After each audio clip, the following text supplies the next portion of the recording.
Hello, my fellow Westorians, and welcome back to Valar Rereadis.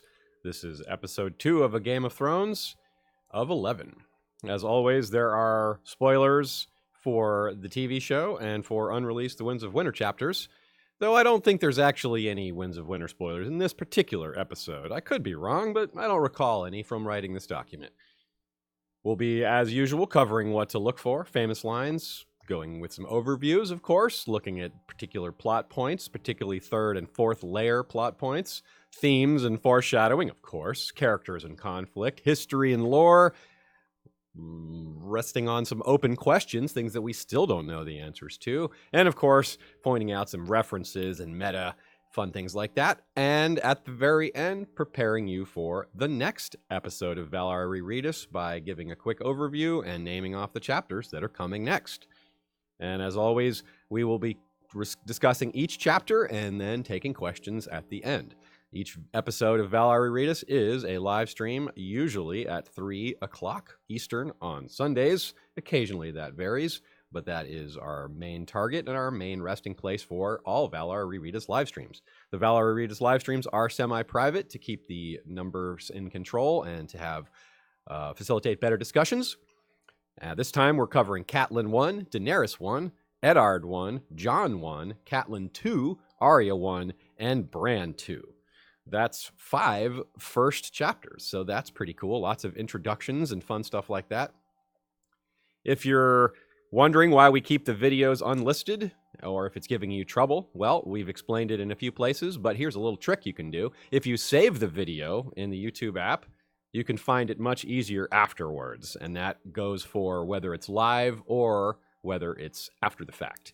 All the live stream links work before, during, and afterwards.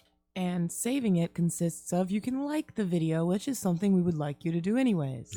See how I did that? Like for like. And of course, every episode of Valar Rereadis is preceded by group discussions on all these chapters that take place the week before the episode goes live. And we can give a lot of thanks to our Facebook group mods for posting the chapters one by one and hosting a discussion for each chapter. And a lot of those discussions and details and thoughts have made their way from those posts into this episode. You can do the same on Flick. Flick is a mobile app only, and we post every chapter and the links to all the live streams up there as well. Good discussions are happening in both places, Facebook, History of Westeros, and Flick, History of Westeros. As with all of our live streams, you can send in questions because we have fewer people. It's a little quicker, and it's a little easier to get your question read. You do not have to send any money to get your question answered, but if you feel like being generous, you can do so at paypal.me/Westeros History. Super chats are not available on unlisted videos. Let's get right to it. Catelyn 1. It's a short chapter, but short doesn't mean there isn't a lot in it, especially with a lot of these first chapters. There's a lot of information. As we know, George originally planned the series to be a trilogy, which means that there's just more packed in early because he was trying to get through this faster. His pace changed later on, but these very, very early chapters have a lot of plot elements packed into a short space. And in that sense, they can give us a lot of answers. And in another sense, they can confuse us because some of the plans that George had for his originally have since changed. And there's things like, well, I've maybe coined the term foreshadowing, which we'll get to later in this particular episode. And that's when you foreshadow something that isn't going to happen. So in Cat's first chapter, it's an overview. Cat and Ned speak of many things in the Godswood. There's lore, the first mention of Lysa, Brynden Blackfish, and of course Jon Arryn and his death, and the news that Robert is coming north with half the court. More importantly, winter is coming, but Robert is the immediate distraction. This chapter will have much more to say about than some of the other chapters. Cat's arc was unquestionably changed much more than most of the other point of views in making the TV show, so the view of her within the fandom is in particular need of clarification in a lot of places. That said, it's more of something for us down the road, because the truly major change is the Lady Stoneheart bit, obviously, which we won't get to for a while. Early on, the divergences haven't really come just yet, for the most part. There's some early divergences as well. We learn a lot about Kat's personality, her attitudes, and her intuition. First-timers don't necessarily realize how good her intuition on these magical themes will prove to be. Like a ghost's silence I referred to in episode 1, it's something that plays out over the long term. Notably, she grasps the straightforward symbolism of the stag's antler killing the huge direwolf paired with the stag of House Baratheon and the direwolf of House Stark. As we pointed out, that's pretty straightforward symbolism, but Kat's the one who really thinks about it the most. And sure enough, the heads of the houses of Stag and Direwolf, Ned and Robert, will be dead soon, as we know. Her intuition won't prove to be right about everything. In fact, it's notably weaker when applied to people versus, say, themes of the old gods, magic, things like that. She trusts Littlefinger, after all. I mean, so do some other people, but that's not exactly the right person to trust. Like every character in A Song of Ice and Fire, she's human. Well, eventually she's undead, but like I said already, we're quite a few Cat chapters away from that particular bloody business. She's also got the wrong read on her sister. Here's a quote. "I know my sister. She needs the comfort of family and friends around her." This is after hearing about Jon Arryn's death. Yeah, no. Lysa is in fact paranoid about anyone's influence on her son and resents her family, especially her father, and is not a huge fan of Cat really either. This is what Stefan Sasak calls projecting. I would have to agree with that. This is what Cat would want for herself, but it is not what Lysa wants. Lysa, in fact, betrays her sister by agreeing to Littlefinger's scheme to pin the murder of Jon Arryn on the Lannisters. And later she misreads Tyrion as well. And I'm not talking about the plan to grab Tyrion and kidnap him or whatever. I just mean misreading his personality. She falls into Lord Walder's trap with the rest of them after reading him correctly the first time around with vis-a-vis needing the marriage alliances. Meanwhile, she proves utterly correct about the direwolves and Brienne as protectors. She reads the ship captain correctly, and most interestingly, she's mostly right about Jaime. So weaker at reading people is not bad at reading people, especially compared to her husband, who is not so good at reading people either. Now, she's not a politician, but again, better than her husband, and it proves a bit ironic later that she is the one with Robb in the field, where Ned would be invaluable. He's the guy with battle advice, while Ned is in the capital, well, being an honorable guy but making all kinds of mistakes. But that's enough looking ahead for now. Let's stay where we are in Catelyn's bedchamber. We don't learn a lot of her background just yet in this first chapter, just some basics. But we do learn that she's a Tully of Riverrun who worships the Seven, and that contrast makes the northern setting uncomfortable for her, which in turn makes her a standout POV early on. 4 of her 5 children look like Southerners, but at this point, they've never even really been there. Kat's the only POV who lives in the north who isn't from there. As readers, that's basically us. We're living in the north with all these characters in these early chapters because all these early chapters are set in the north, but we're not from there either.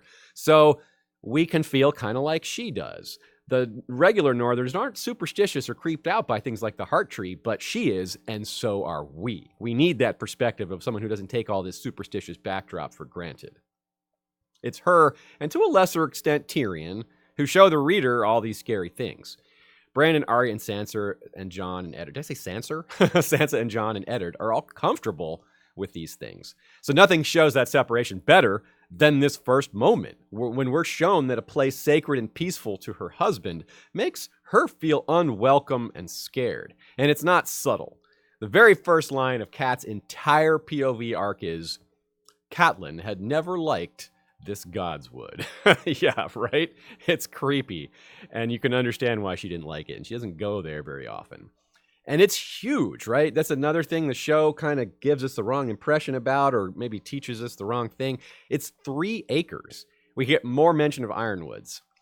Here's a quote. "At the center of the grove, an ancient weirwood brooded over a small pool where the waters were black and cold. The heart tree, Ned called it. The weirwood's bark was white as bone, its leaves dark red like 1,000 blood-stained hands." Yeah, black and cold, blood and bone. It's not nice sounding at all. We also see, though, that despite this cultural separation, that Ned and Kat are very much a loving couple. Ned is an honorable man who seems to be a good father and good husband, despite this creepiness of the culture and surroundings. He builds her a sept, for example. That's a very nice thing to do. The North looks a lot worse to the reader, by the way, if Ned lacks these qualities. He's sort of muting this creepiness. It's kind of love versus lore in this opening scene here. And there's a lot of lore in this chapter. A lot of it is kind of hard to pick up on. Like, you get it, you see it the first time through, but you have a lot more basis for understanding Cat's fear specifically, as well as just a lot of these details. Here's another quote. His own gods were the old ones, the nameless, faceless gods of the greenwood they shared with the vanished children of the forest. And then a face had been carved in the trunk of the great tree, its features long and melancholy, the deep-cut eyes red with dried sap and strangely watchful. They were old, those eyes, older than Winterfell itself. They had seen Brandon the Builder set the first stone, if the tales were true. They had watched the castle's granite walls rise around them. It was said that the children of the forest had carved the faces in the trees during the dawn centuries before the coming of the first men across the narrow sea. In the south, the last werewoods had been cut down or burned out 1,000 years ago, except on the Isle of Faces, where the green men kept their silent watch. Up here, it was different. Every castle had its godswood, and every godswood its heart tree, and every heart tree its face. A lot of important plot elements introduced, even though they're not discussed. Brandon the Builder, the children of the forest have been mentioned several times already, not just in this chapter. We don't know a whole lot about them, but they're clearly some magical vanished race. We hear about the Isle of Faces and the Green Men and their silent watch. Like, what the heck is that all about? We still don't know, by the way, as y'all are no doubt aware. And as far as the eyes watching her, that turns out to be true. Cat feels it. It's real. Quote, she glanced behind her at the heart tree, the pale bark and red eyes, watching, listening, thinking its long, slow thoughts. Watching, yeah. Listening, yeah. Thinking its long, slow thought, yeah. She's 100% right about all that. And she also takes note of the difference in the Stark house words, whereas everything else around Westeros is boasts and tales of glory or just some sort of statement that says how awesome they are. Winter is coming is a warning. Very different. Let's talk about ice for a minute. More lore. We learn the history of the sword, ice, more than 400 years old, possibly much more than that, and named after a different sword called ice, which was wielded by Stark kings in prior generations. Now, we don't know, talk about still open questions, how the Starks acquired this Valyrian steel, but 500 years ago is when Valyrian traders started to establish themselves on the island that would become known as Dragonstone, and we're told that's when a lot of Valyrian steel started to make its way into the Seven Kingdoms. They were selling it there, right? And that's around the same time Longclaw and Heartsbane and Ice supposedly started to, they appeared in Westeros. So it's about 400 years these blades started to appear. 500 years ago is when they established themselves on Dragonstone. Math works out pretty well. Now, interestingly, we see that Ned is cleaning the blade, and it's a kind of, he's cleansing himself as well. That's what Cat kind of refers to it as. And he's just performed this execution, and he's troubled by it, as he always is when he takes a life. He's not a man who does so easily, even though he's a man of duty, and those two things work together. His duty leads him to perform these executions, but his humanity leaves him troubled with it. Now, it's funny that if Ned knew ice was forged in Valyria with dragonfire, which that part he probably knows, but the blood sacrifice part that we've learned later, well, he would know that you could never cleanse that sword. No amount of wiping down will clean it of that. A sword called ice that is made of fire and blood? The great mixing of themes has already begun. North and south, fire and ice, old gods, new gods, gods of fire. Catelyn and Ned are north and south. There's just all over the place. And nice note from both Nina Friel and Stephanie the Peerless. They point out that after killing, Ned is cleansing himself and his sword, while the others, in that opening scene with Waymar, after he's defeated, they all wet their swords of ice in his blood. Let's talk about some foreshadowing and themes. In addition to the mixing of themes, we get another device George R. R. Martin loves to use, the reverse analogy. Ned says, "You listen to too many of old Nan's stories. The others are as dead as the children of the forest." Huh. As dead as the... Oh. The children aren't dead. Others aren't... Okay. Yep, there it is. Astute readers noted the first time through that the others aren't dead, then the children aren't dead either. Yep. The ghost of Highheart is probably the first child of the forest we see, or part child, if that's a thing, but it's ambiguous. It's in Bloodraven's Cave in Book 5 that we see children and know for sure that that's what we're seeing. We also note that there's shade thrown on Maester Luwin here, who Ned mentions that he thinks maybe they never existed at all. Well, that's certainly not true. And here's an example of Cat's intuition.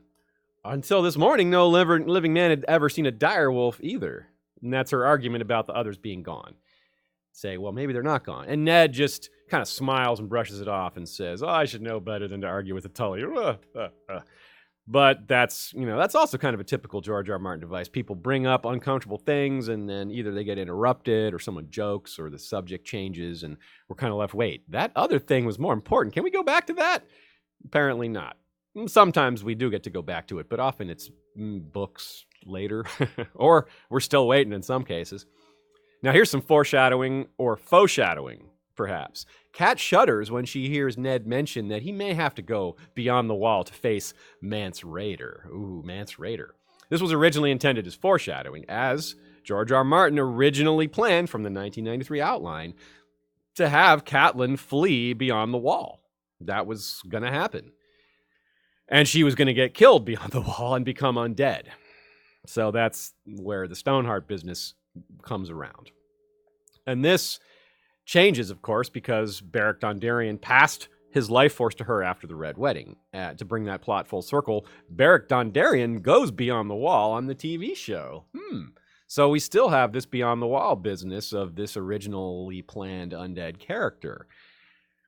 And of course, it's possible maybe that Stoneheart leads the Brotherhood Without Banners north, just like in the TV show. Well, without her, but the Brotherhood Without Banners goes north in the TV show. I would assume that she would have more agents, more agency, more thoughts on goals as Stoneheart than she would have as an undead, beyond the wall. Yeah, interesting. Yeah, it's a question I have. You wonder what parts of her are still, how much Cat is still in there. Because, Stoneheart, it seems like there is some, she has a goal of revenge on. Yeah.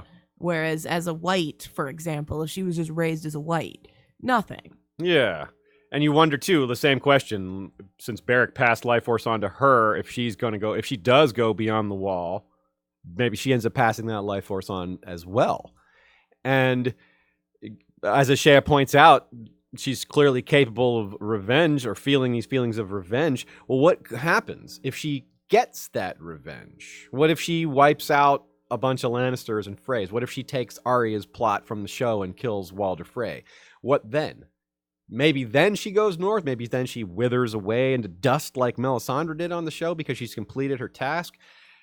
Talk about a big open question that we don't have answers to. All we have is a bunch of pointed questions that we would love the answers to. So we'll have to wait on that. More Stoneheart thoughts later because we're nowhere near her becoming Stoneheart.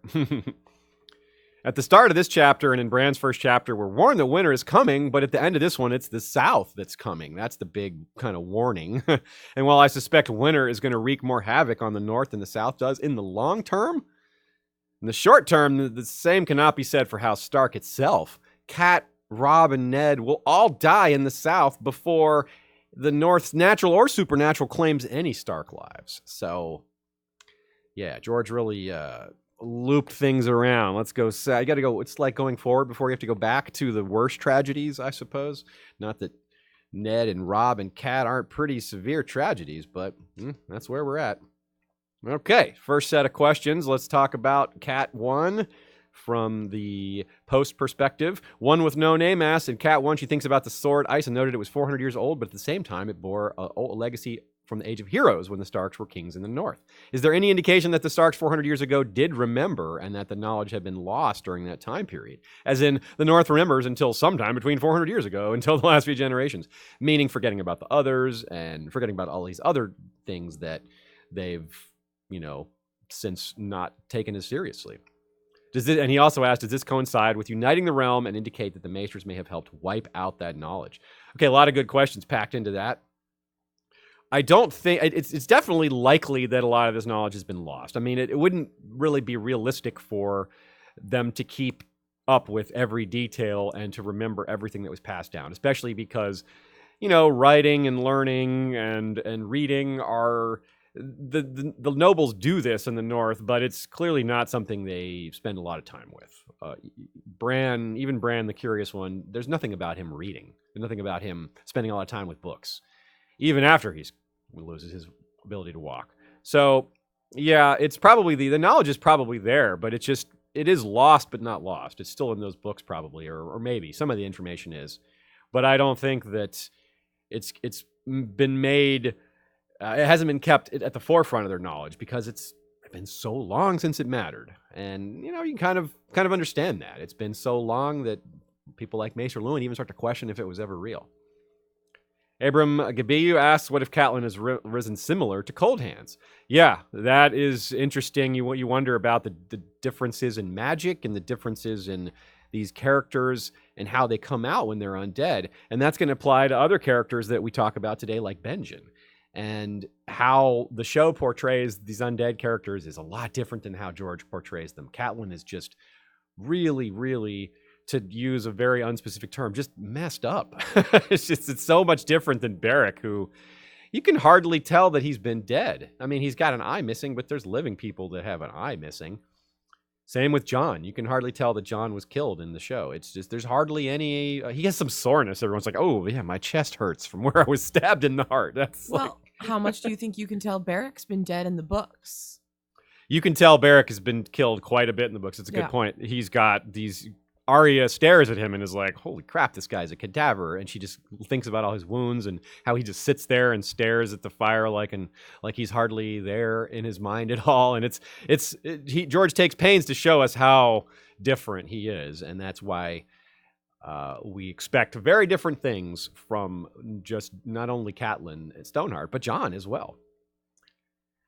Violent Messiah 666 says, disagree, she read the ship captain well. Even on my first read through, it's pretty obvious he wanted a payoff. She should have paid for his silence. Okay, good point. What I meant by reading him well was that she understood his character and that she would, if she paid the bonus, what I'm referring to is the bonus that she paid the oarsmen. She thought that they did a good job rowing and got there quickly and wanted to reward them from it. But he offered to take it for them and distribute it.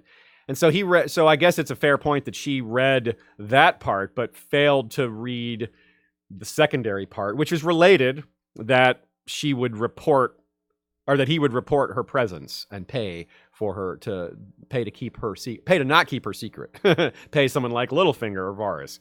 And yeah, so that's a good point. So she read him well, but didn't think it through. So maybe that's the way to put it. She realized he was shady, but didn't realize all the ways his shadiness could impact her. I think that's a fair point about Ned as well. He sometimes realizes people are bad, but doesn't realize how bad they are, like what they'll do because of their badness. Like with Cersei, when he tells her what he's going to do, he doesn't really expect that she'll go that far. And that's the same thing with Cat here. She doesn't really expect the ship captain to also go out and take bribes to report on her presence. Spencer Morgan says, for Cat, the north-south contrast between her and Ned is much more present in the books. Also doesn't seem like Catelyn would jump out of bed naked and walk around for Maester Luwin to see. Nope, that's true. And I don't think it's related, but it's, Michelle Fairley, they cast an older actress for Catelyn. Catelyn's a little younger in the books. Not a big deal, obviously. It doesn't hardly matter at all. But it's a funny detail to point to. Okay. That's it for Cat 1. Let's move on to Daenerys 1. Also on the shorter end, not as short as Cat 1, which was only about 6 hard paperback pages. This one is about 10. The first line is very telling, kind of like it is for Catelyn, but in a very different way. Not in a magical, foreshadowy way. More of a, gosh, her brother really runs her life, doesn't he? The line is, her brother held up the gown for her inspection. And after that, it's her saying, go ahead, touch it. It's like she needs permission for even the basic bare things here. And that, whoa, she comes a long way from here, doesn't she? A lot of characters in retrospect look a lot different given where they end up. And Daenerys is a better example than most, if not better than all. Viserys, however, not so much. He doesn't look different. In retrospect, his arc is short, his incompetence is clear right away, and the fact that he didn't survive long in this setting, well, that is also not surprising. Dany, however, worth an entirely new look from a lot of different angles, and the same is true for so many other characters around her and the setting. We meet her again for the first time here.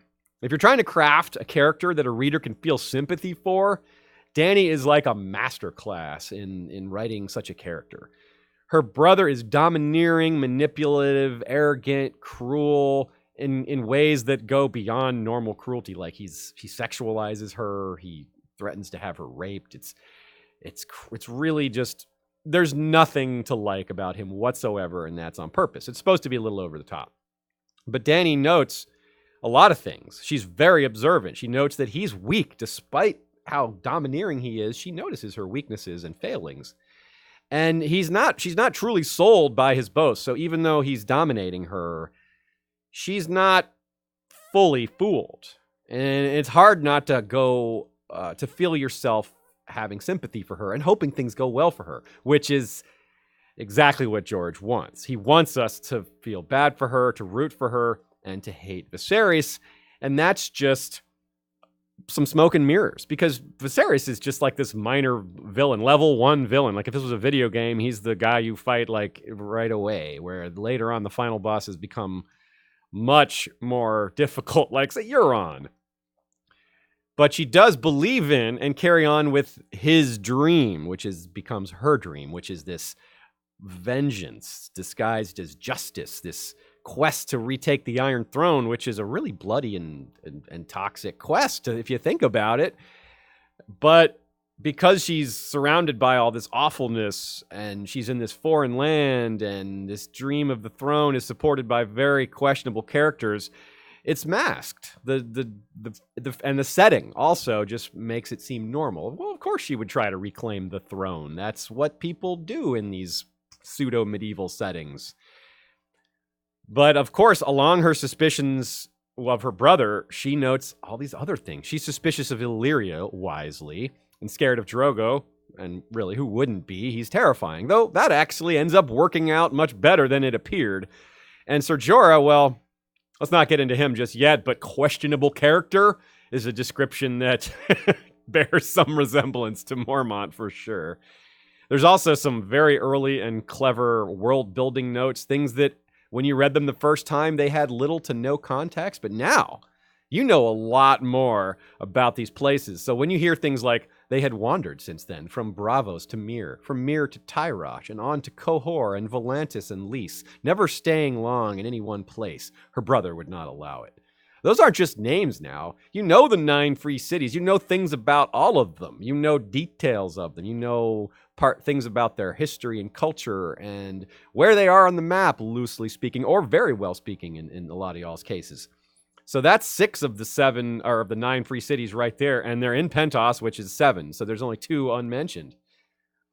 And the end of this chapter is but a warm-up, pun intended, for what she does so well, so often, which is rise to the occasion. That's Dany for you. When that last line is, Daenerys smiled and stood up straight. It's foreshadowing her putting on her floppy ears later and so many other things. A man can only be brave when he's afraid, Ned said not long ago. Well, same goes for a woman. That's the thing about people, not just men. Let's talk about some of the history and world building in this chapter. There is a lot. Of course, she's already known as Stormborn, in a sense, and we get some detail on that. She had been born on Dragonstone 9 moons after their flight, while a raging summer storm threatened to rip the island fastness apart. They said that storm was terrible. The Targaryen fleet was smashed while it lay at anchor, and huge stone blocks were ripped from the parapets and sent hurling down into the wild waters of the narrow sea. Stories that show us how gray these factions are. The Starks are good guys, right? Well, yeah, sort of. But Daenerys is not a bad guy, though. And that line that her brother died for the woman he loved. Well, that makes him sound like a decent guy, at least sorta. And her niece and nephew murdered by a Lannister and a Stark, or Starks maybe, and Baratheon. So we start to get into the gray areas of the story here, where it's like, wait, I thought those were the good guys, but we're feeling sympathy for this new character, and some of those Starks did bad things. Wait a second. And we get this reference to William Derry, the Red Door, the Lemon Tree. Now, I'm not going to get into this whole Lemon Tree business. I think that's a tinfoil line of thinking that's really not necessary. We get a full-blown explanation for how a lemon tree could exist in Braavos, Gardens of the Wealthy. Boom, that's it. Well, I don't know why we need to insert false memories into here. She does grow up assuming she would wed her brother. The line must be kept pure. He's told her 1,000 times, the book says. But she's confused that she's going to be married to Drogo. Well, yeah, that is confusing. But of course she's also frightened, which, we're confused too, because we're like, wait, married your brother? What? Now we're so used to that. We've read these books over at least once. A lot of us have read the book several times. We've thought about this a lot. So the whole incest stuff, well, I'm not saying we're comfortable with it, but it's not like new and like, oh, what is going on in these books? But it's also amazing how many of the elements to Dany's, maybe not endgame, but invasion of Westeros pre-endgame stuff is right here in this first chapter. There's Unsullied and Spike Caps just hanging out. There's Dothraki, and with Dothraki and Unsullied next to each other, well, that's going to be her army later. You get also a reminder that the Dothraki look a lot different in the books than in show. Drooping mustachios bound in metal rings. Didn't see any metal rings on mustachios in the show. Oiled black hair, yeah, we got a little of that. Braided and hung with bells, though? The braids, yeah, the bells, no. We also have Khal Morrow mentioned here as a guest Khal. There's a Khal Morrow in the World of Ice and Fire, who sacked several great Sarnori cities, even marrying his daughter to a Sarnori king, but he was slain by Khal Horrow eventually, who took up the call and continued the destruction of the Sarnori cities. And this is a huge part of why the Dothraki Sea exists. Most of the ruins are Sarnori. So no relation to Khal Morrow here. He just used the same name twice, I suppose. That happens. There's also red priests here. Several red priests at this wedding. And there you go. That's the majority of what Dany's bringing over from Essos. You got the red priest, you got the Dothraki, you got the Unsullied. Right there. The thing missing is the ships to bring them over, but they get mentioned. In fact, they get mentioned very clearly along with one of the other houses that's important for its fleets. And a couple other houses thrown in for good measure. Illyrio says, the realm will rise for its rightful king. Tyrell, Redwine, Derry, Greyjoy, they have no more love for the usurper than I do. The Dornishmen burn to avenge Elia and her children. Actually, I think that was Jorah who said that line. Either way, the point is Greyjoy is mentioned and Redwine are mentioned, and those two fleets are really crucial later. And of course, the Tyrells are the overlords to the Redwines, and well, whether or not that all stays in place, we could see some reach fracturing, but we're a long way from that. As I pointed out, Daenerys is observant, and it's pointed out later that Jon is very observant. Really, many of the point of view characters are observant and thoughtful. Some of them aren't as observant or thoughtful as others, but the ones who are, it makes them more effective as POVs because it shows the reader what's happening. It's not as good to have a character that doesn't know what's happening, at least not early on, because they can't bring you into the world, and that's so important early on. Characters like Cersei, who are more in their own heads, maybe less observant, makes a lot of mistakes, constantly being lied to. That's also very important. That's more of an advanced point of view, something that works when you're more familiar with the setting.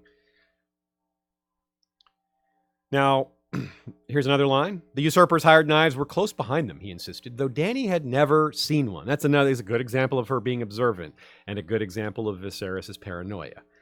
Honestly, we know this now. If Varys had wanted them dead, they'd be dead. But they are the smokescreen for young Griff, Aegon VI. The Viserys and Daenerys were the bait, right? So you don't kill your bait. You want your bait to distract from the real plot that you've got hiding, which isn't fully revealed till much later. So that's an interesting observation that we're meant to say, the hired knife, yeah. And of course, we see later the hired knives are dispatched over much arguing and consternation from Ned and almost everyone else agreeing except Barristan, right? So that's going to come up later as well.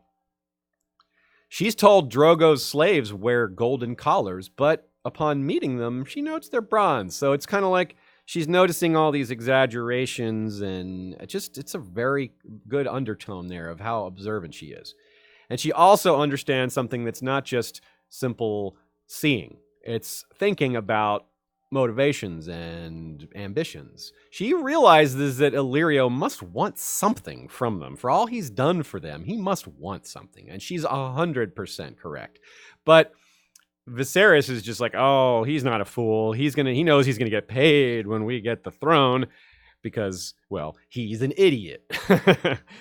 But and because Illyrio is promising and flattering, she mistrusts him, and she's right to. And that's an open question as to later if Daenerys will ever confront Illyrio about any of this stuff and what's going to happen.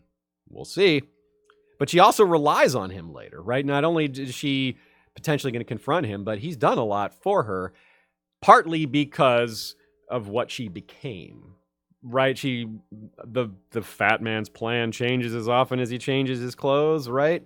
Well, he starts to treat her better, but only because she is better for his ambition. So it remains to be seen how she's going to shake all that out and sort all that out, but definitely something to think about. I also want to point out just the overwhelming difference from front to back of this chapter and Bran's chapter.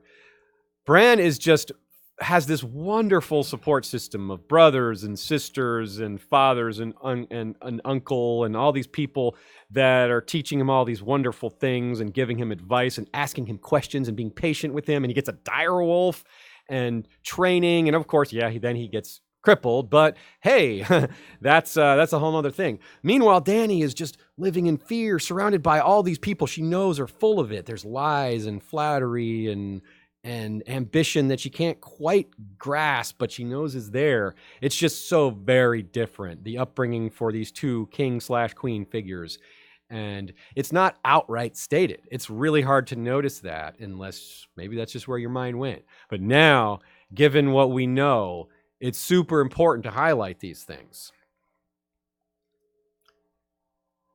All right, some questions about Dany 1. I have a question. It's mentioned that Khal Drogo had this 9-towered manse in Pentos, and it was the gift of the Magisters. I suppose they just took it back, but when reading that, I was like, gosh, I wonder who owns that now. He didn't pass it down to his son. So, Sir Raywin Hill asks, it is mentioned that Dany's mother died when she was born, and for that, Viserys had never forgiven her. Is that an early parallel to Tyrion/Cersei and Tywin, of course?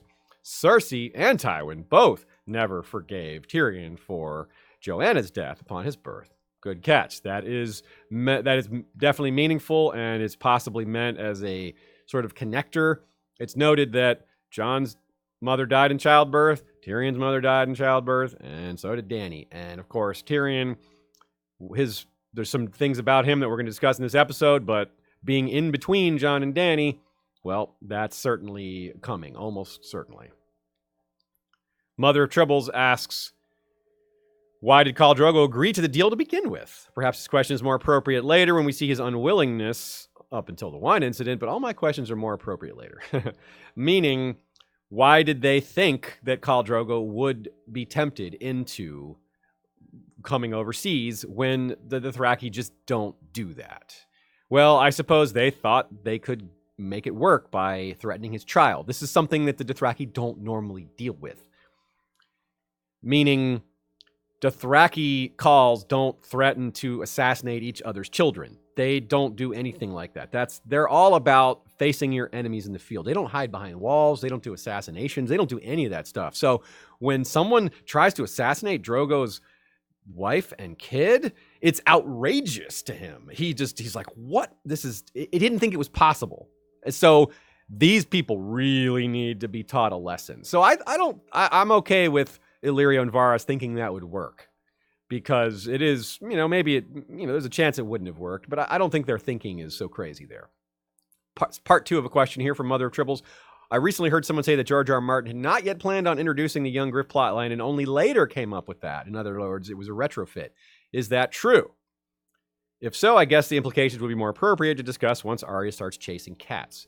No, that is not true. He didn't name him Young Griff right away, but back in, I think it was 1999, people were asking George in interviews and conventions and things like that, they were asking him about baby Aegon and about Rhaenys and about whether there's any way that any of them could have survived. And George said something to the effect of, well, all I can tell you for sure is Rhaenys is dead. So he basically flat out wouldn't confirm that baby Aegon was dead back in like 1999. So no, he had it in mind. Nina Friel asks Viserys, or points out rather, not a question, she points out that Viserys gives a crude version of what we later see in Fire and Blood as the Targaryen doctrine of exceptionalism. Yeah, Viserys is like mating with beasts of the fields and talking about how they're better and all that. It kind of makes sense that this is what he would hang on to, the arrogant parts, and the parts that he likes the most, but not the reasoning behind it all, the underpinning of the dragons and all that, which they don't have anymore. Nina also says it's also worth pointing out that the initial drafts of this chapter, their home with the Levin tree was in Tyrosh, considerably farther south than Braavos. Yeah, so that's another reason to not get too tinfoily with that whole red door lemon tree. It's just George maybe changing some of these details. Yeah, Tyrosh, lemon tree, that fits really well. By the way, Tyrosh, if it had been, that's very meaningful as well because of the whole Blackfyre connection. Daemon Blackfyre's wife, Tyroshi. Young Griff, when he's first seen, his hair is blue. He says, I dye my hair blue in honor of my Tyroshi mother. Well, if you're really a Blackfyre, you're more right than you know, young Griff. And I do think he's a Blackfyre, so. Lauren Scipione asks, whenever someone mentions Tyrosh and Targ pretenders, something stirs inside Bloodraven's cave. Well, there you go. That was the perfect follow-up question and response. Yep. Bloodraven, Blackfyre, yep. He is not happy to hear that name mentioned. Andrea Chambers asks, did G.R. Martin plan to introduce Aegon at this point when writing A Game of Thrones? And Violent Messiah responds, probably during writing A Storm of Swords because there's no mention of Blackfyres till then, not even seen in the first Dunk and Egg. That's correct. So, to be clear here, George had the idea of this cadet family, this cadet branch of the Targaryens, and he knew he was going to use them, but he hadn't called them Blackfyre. He hadn't given them the name Blackfyre. And it just goes, and we just happen to know the first person on this planet that George R. Martin told about the Blackfyre family. And he, because he thought it was so cool, immediately grabbed that screen name, Blackfyre. Sometimes you'll see him in our live chats, and we will be seeing him at Con of Thrones. That's right. Eric Cluth is his name, and he's a friend of George, and that the friendship with George comes with great perks, like getting to learn of the Blackfyres before anyone else. So 3 cheers for Blackfyre, the man, and 3 cheers for Blackfyre, the character, or the family, rather. And yeah, so it's true that George had the idea. It's just like Bloodraven. George knew that there was going to be this 3-eyed crow. He knew he would be a Targaryen, but he hadn't worked out this backstory. He hadn't worked out the name Bloodraven. He hadn't made him an albino, I don't think. He hadn't made him a bastard. He didn't know, well, he had made him a Targaryen bastard. That part he had. But he hadn't given him this conflict with Bittersteel. He hadn't written all this stuff about Maekar and Daeron. So it was there, but it wasn't fully there. But the important parts were. The seeds were there, just not all the detail. And Violent Messiah is correct that there's no mention of the Blackfyre till A Storm of Swords. In fact, that first mention is very important because it's Catelyn telling Robb to beware of Jon, because of the Blackfyres, and Robb is like, I'm not worried about Jon, are you kidding? And she says, okay, well, what about Jon's sons and grandsons? They'll trouble the realm for 5 generations of pretenders, will they not? And Jon, of course, wearing black. Well, we'll get into all the Jon Blackfyre symbolism some other time. We're well ahead of ourselves with that. Let's go to Eddard 1. First line, the visitors poured through the castle gates in a river of gold and silver and polished steel, 300 strong, a pride of bannermen and knights, of sworn swords and free riders. Okay, so George loves his wordplay, a pride of bannermen and knights. He's kind of showing that the Lannisters are really the in charge here, even though it's the Stag and Robert. Many central characters are introduced here, though briefly, as Robert's party arrives, we get closer look at these characters over time, but this is kind of the review as we see them. Ned himself begins to establish himself in this chapter as kind of the central POV. He gets the most chapters in this first book, which of course sets up the big surprise that he's not actually the central POV at all. It just seemed that way. There is no such character at all. In fact, there is no such thing as a central character. The closest we have, Dany, Jon, Tyrion, Arya, George in his 1993 interview or outline named 5 key characters. And that's 4 of them right there. Here in this first chapter, our red herring central character goes straight with his old friend to the final resting place of all the Starks. Remember what I said at the beginning about how he's just really trying to jam all the plot elements as quick as possible? Well, straight to the crypts. Here we go. They head down those stairs as if they can't wait to join the dead. Well played, George, Ned, and Robert. Yep, not alive much longer, are they? They reminisce over a resting Stark they both loved dearly, and that old friend gives him a job he is not suited for. A difficult job made worse and more difficult in part because he's such a bad king. Though, as he says on his deathbed, not as bad as Aerys. Not near as bad as Aerys. And Ned wasn't lying. He's not as bad as Aerys, though he was bad. History and character descriptions here. That's a big feature, as I said. There's some more wordplay or symbolism, if you want to call it that. The pride phrase is backed up here by the wheelhouse in which they had ridden, a huge double-decked carriage of oiled oak and gilded metal pulled by 40 heavy draft horses, was too wide to pass through the castle gate. The south, too big for the castle gate. Robert, too big. All that. Where we hear about how they fought together versus Balon Greyjoy, gives a little more backstory to Theon and maybe a little more backstory to filling out the fact that we heard about the Greyjoys in Dany's chapter. And of course, even though Robert is big, he's even bigger in the books, and I don't mean his weight, although that too, because he's just a larger framed person. Mark Addy was a fantastic Robert Baratheon, but in a perfect world, he would have been 6'6", so that he could be the same height as Book Robert.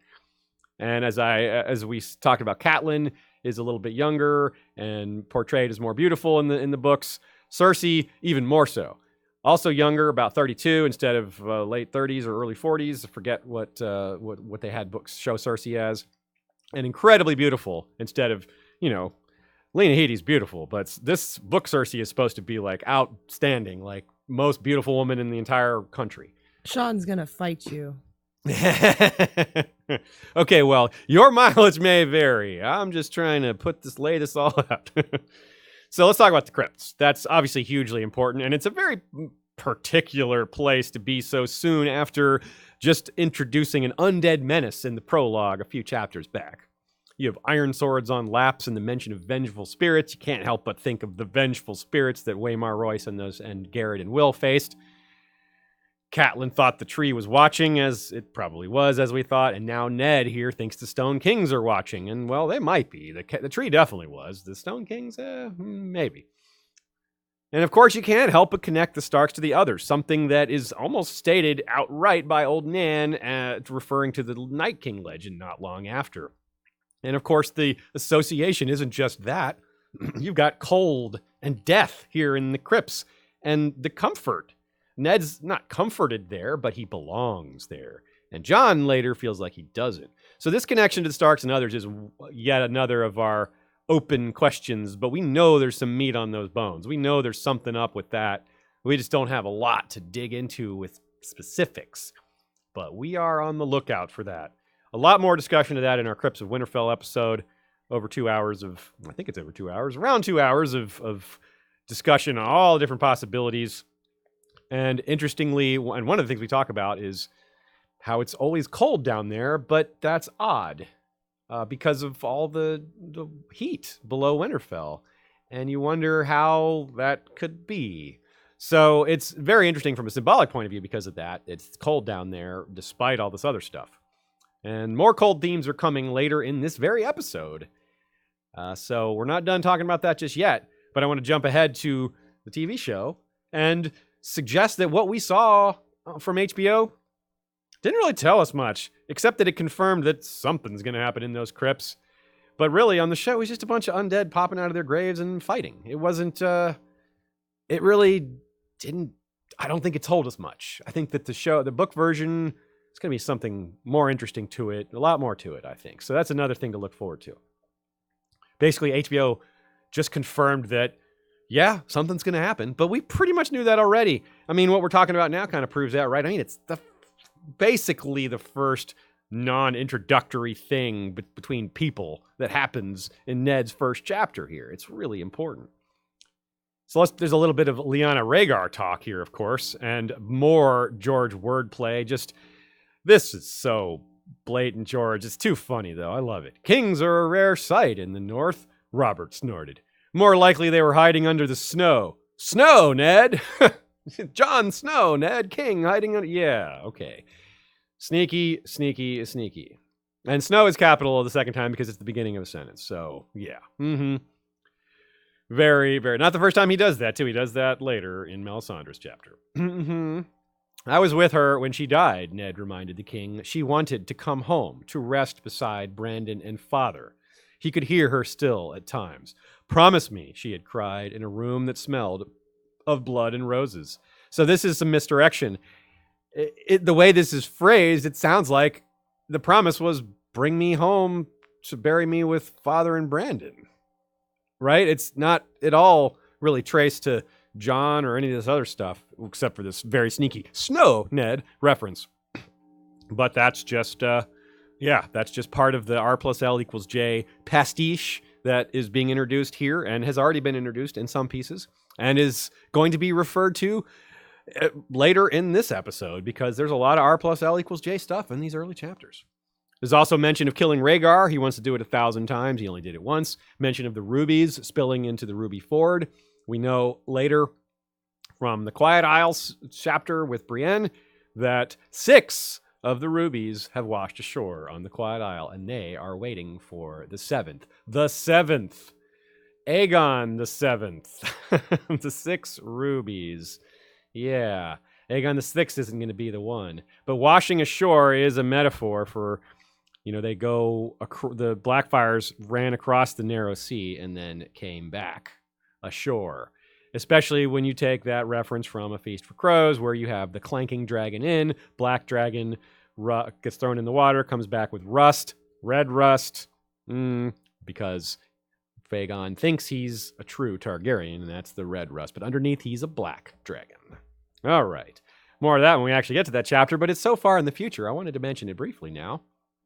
How we have some more shadowing here. They talk of Jon Arryn. I got her.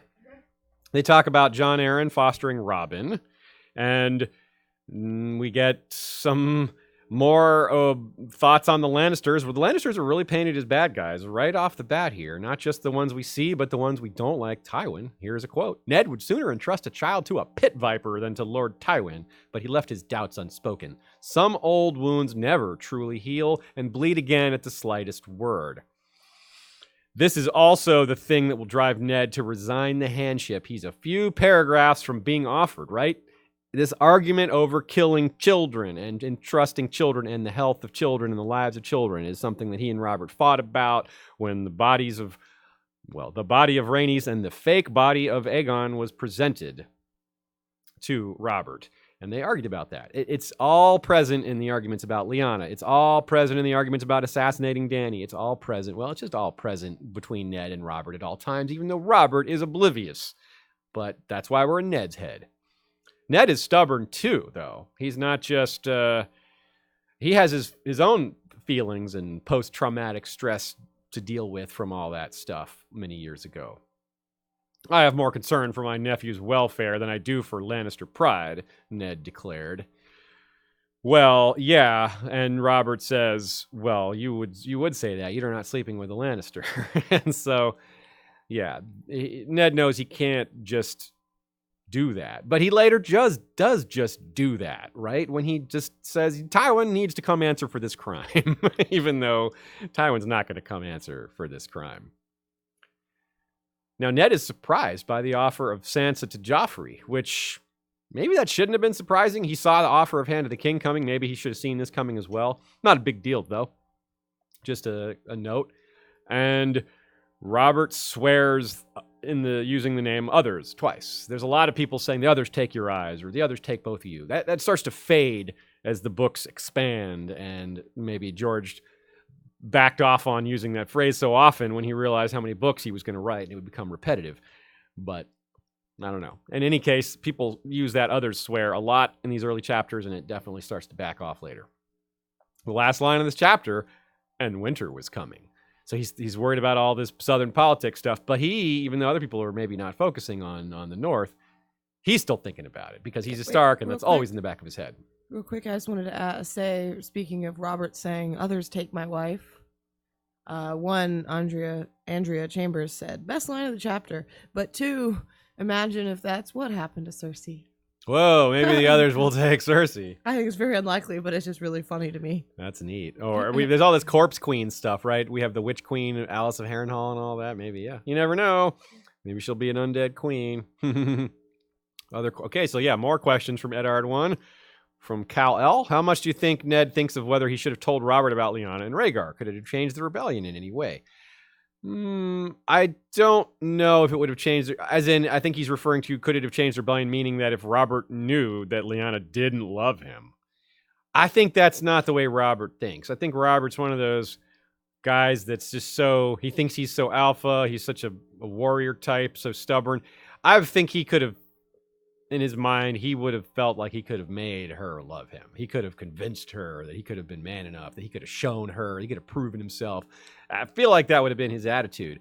But it's a good question to ask. It's possible that had he not been so gung-ho about Lyanna, he wouldn't have done this. However, that's not going to change the bottom line of Aerys demanding the heads of Ned and Robert and all that. I'm not sure that Brandon and Rhaegar wouldn't have still happened. So I think that maybe some little things would have changed, but ultimately I don't think it would have stopped the rebellion. Spencer Morgan asks, what is the significance of the mention of Ashara Dane in connection with Eddard and Jon? Just mixed direction away from R+L? Well, we haven't gotten to the Ashara Dane mention yet, but I'll answer this question now. It's an open question. We don't know exactly what the deal with Ashara Dane is. It's partly misdirection, but I think there's more to it because I don't think that we're going to leave that dangling. There's still questions to be answered with regard to the Danes, Ned's connection to them. He went back to Starfall to deliver Dawn and had to have told them what happened. He had to find out where the Tower of Joy was in the first place. And there's some people think, including myself, it's very possible that the Danes told him. And Ashara may have been the one to tell him where Arthur was, where the Tower of Joy was. Because the Tower of Joy is off the beaten path. It's not something that you stumble on by accident. Someone had to tell. So definitely more on that later. But we're not going to have solid answers for sure, at least not till another book or two comes out. Definitely remains an open question. But here we go with Jon 1. So we're going to get into a little of it, but most of the parentage stuff actually comes in the cat chapter a little bit later. And in other chapters later than that. But there's definitely some here. Okay, Jon, overview. He gives us a look at several more key characters. It's sort of a continuation of the review Ned was seeing as they all arrive at Winterfell. Now he's watching the procession during dinner.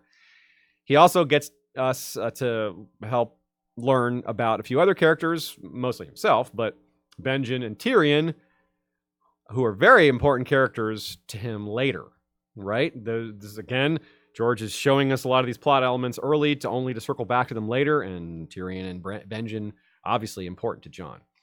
But what's really off in this chapter is that everything in this chapter has to be taken with a grain of salt or a glass of wine. In fact, that's the point. Jon is drunk in this chapter. Something I didn't really ever think about that much, even though I've read this chapter countless times. I never really thought about how that just casts a shadow over everything. His bravado to join the Night's Watch was done drunkenly, right? Not necessarily drunkenly and feeling left out, right? Not just drunk, but reminded very poignantly that he's a bastard and that bastards are treated badly.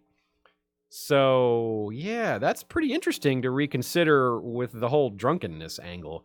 He also takes pride in ghosts, and that's one of the good things. But he also says the drunkenness is kind of reminded us here by some of the things he says. He just goes over the top. He's like, I forget nothing.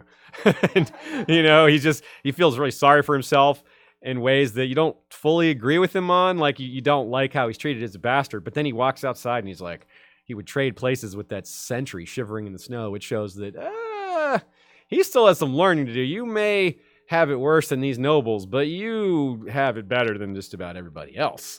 You would not trade places with that sentry in the snow, buddy. No, you wouldn't. But he does kind of go further with that line by, what's what's like a sentry standing in the snow?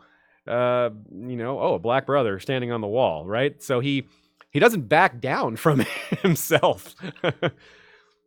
There's more foreshadowing in this book. Now, what I mean by foreshadowing isn't misdirection. It's not a red herring, because that's when the author intentionally misleads you. I don't think this is intentional. I think this is a relic of plans that George had changed. And here's what I mean. He sees things like... where is this line? He sees things like the last line of the chapter is for Tyrion to look like a king. And he sees Jaime and thinks that's what a king should look like. Well, if we think back to what I said about Jaime being the plan for George to become king, or George's plan for Jaime to become king, rather, in 1993, he planned for Jaime to murder his way to the throne and blame Tyrion for it. So you have this person that he's blaming for all the murders to become King Tyrion, being referenced as a king here. And you have Jaime looking like a king when that was the original plan. So that's not misdirection. That's just George having a plan and changing it. Misdirection is when you plan to mislead people. He's accidentally misleading people, and a lot of people didn't even catch it, so they weren't even misled. But that's what I mean when I talk about foreshadowing. It's different than, a red herring. Like, a red herring is when we're told that Ned impregnated a fishwife when crossing the fingers to the sisters. That's literally a red herring. Literally, it's fish. yes. Yeah. Well, it could be red too. Yeah, true. And so, honestly, the first line of the chapter here, there were times, not many, but a few, when Jon Snow was glad he was a bastard. He's immature here. This is a moment of clarity for him, but it comes back quickly that he's bitter about a lot of things that really he's got well. So he hasn't had his Donal Noy talk yet, where Donal's like, you got taught how to wield a sword. All this other stuff. You had a maester. You don't understand your own privilege here, buddy. And to Jon's credit, as soon as that's said to him, it changes. He starts to turn and realize that Donald's right. But that has not happened yet. Yet we get a proto version of that when he's talking to Benjen, because Benjen is sort of trying to talk to him nicely and prop him up a little bit, but Jon's just not hearing it. And again, the drunkenness comes into all that. And to be fair, Benjen notes he's drunk. He notices. But it's just an interesting choice by George to give us this really important character and kind of mislead us a little bit by making him drunk. Maybe it's part of hiding how important Jon is, making this chapter a little more mundane. There's no talk of the others or executions, right? He keeps that separate. There's no fire talk really. There's no connection to dragons here. It's pretty hidden, but there is talk of Ghost. So he's still definitely highlighting the northern stuff. And here's another piece of wordplay from Jon. He's not like the others, Jon said. He never makes a sound. No. That is like the others. They never make a sound either. In fact, that line was very distinct. The others never made a sound. Or the others made no sound. I mean, they do make sense because they do make sounds. No, but the way they're introduced is they never make a sound. It's clearly wordplay. Yes, it's clearly wordplay. But to be clear, as we talked about last week, obviously, they do, in fact, talk and laugh. Talk. Yeah, you're right. Which is interesting. Right. Very true. The Ghost doesn't actually ever make a sound, but the others do, sort of. And so I guess maybe I was wrong. There is a reference to the others here. Not really, but sort of. And so the skin changer bond was probably jump-started in that first chapter with Bran. That's how Jon heard Ghost. Well, Ghost didn't make a sound. Here's that proof, so to speak. No sound. And speaking of Bran, though, where is he? He's not in this chapter. It's like he's not mentioned. It's kind of funny. Maybe Jon just isn't taking note of the one who really will. He's looking at all these people and seeing King. And so, don't look at Bran. I think he's clearly peeping on some people again. Could be. So there's more perspective. At one point, Jon thinks when he sees Jaime, they called him the Lion of Lannister to his face and whispered Kingslayer behind his back. That turns out to be not very accurate. Hardly anyone calls him the Lion of Lannister, though I note that the initials of Lion of Lannister are LOL. And quite a few call him Kingslayer to his face. Though to be fair, most of that is after he loses his hand and people aren't afraid of him anymore. Well, he notes Robert is disappointing and loud. Okay, I wouldn't maybe call that observant. That's more straightforward. Cersei seemed as cold as an ice sculpture. Hey, more foreshadowing for undead Cersei here, right? And he notices that she was angry about how Robert went to the crypts right away. And Benjen says, hey, you don't miss much, do you, Jon? We could use a man like you on the wall. And that's one of Jon's moments of feeling good about himself. He's like, yeah, I am observant. Yeah, I'm good with a sword, and Rob's better with a lance, but hey, Maester Luwin says bastards grow up faster than other children. And Benjen says, that's true enough. But this is where the confusion comes in. It's easy to mistake, like Jon does, that this is unique to bastards. Most of Westeros has to grow up faster than noble children. Children who aren't Jon have to grow up even faster than him. Like the kids he meets, like Pip and Gren, they had to grow up even sooner than him. The kids in the nobility are the only ones in this setting who get real childhoods, and even lots of them don't get real childhoods. They get sent to live with someone else when they're 8, and the king demands their head, So, but that's just a big part of Jon's arc, perspective and learning perspective. He starts off without a lot, but eventually it's all in where you're standing becomes a huge part of who he is and his outlook on life. When he joins the wildlings, and then later he's going to find out who he really is, all that. He gets mad at the idea that he should father some bastards of his own, like Benjen says.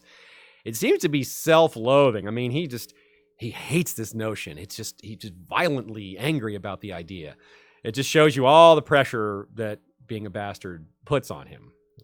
So I've downplayed it a little bit, but it is heavy. It's very serious. And he's just a kid. He hasn't become a man of the Night's Watch yet. He hasn't faced these real things out there. He hasn't had these lessons. Like I said, I brought up Donald Noy, but there's also Maester Aemon. Heck, even Alliser Thorne, as awful as he is, mocks Jon for this, thinking he's better than everybody else. Even Alliser had a point there, even though it was a really horrible way to make the point. And he's kind of right. And so this theme of perspectives is starting right here in this first chapter, even though it isn't necessarily clear that that's what's happening. Benjen got him started. And as Jon walks off, he finds himself facing another person waiting to give him a lesson on perspective.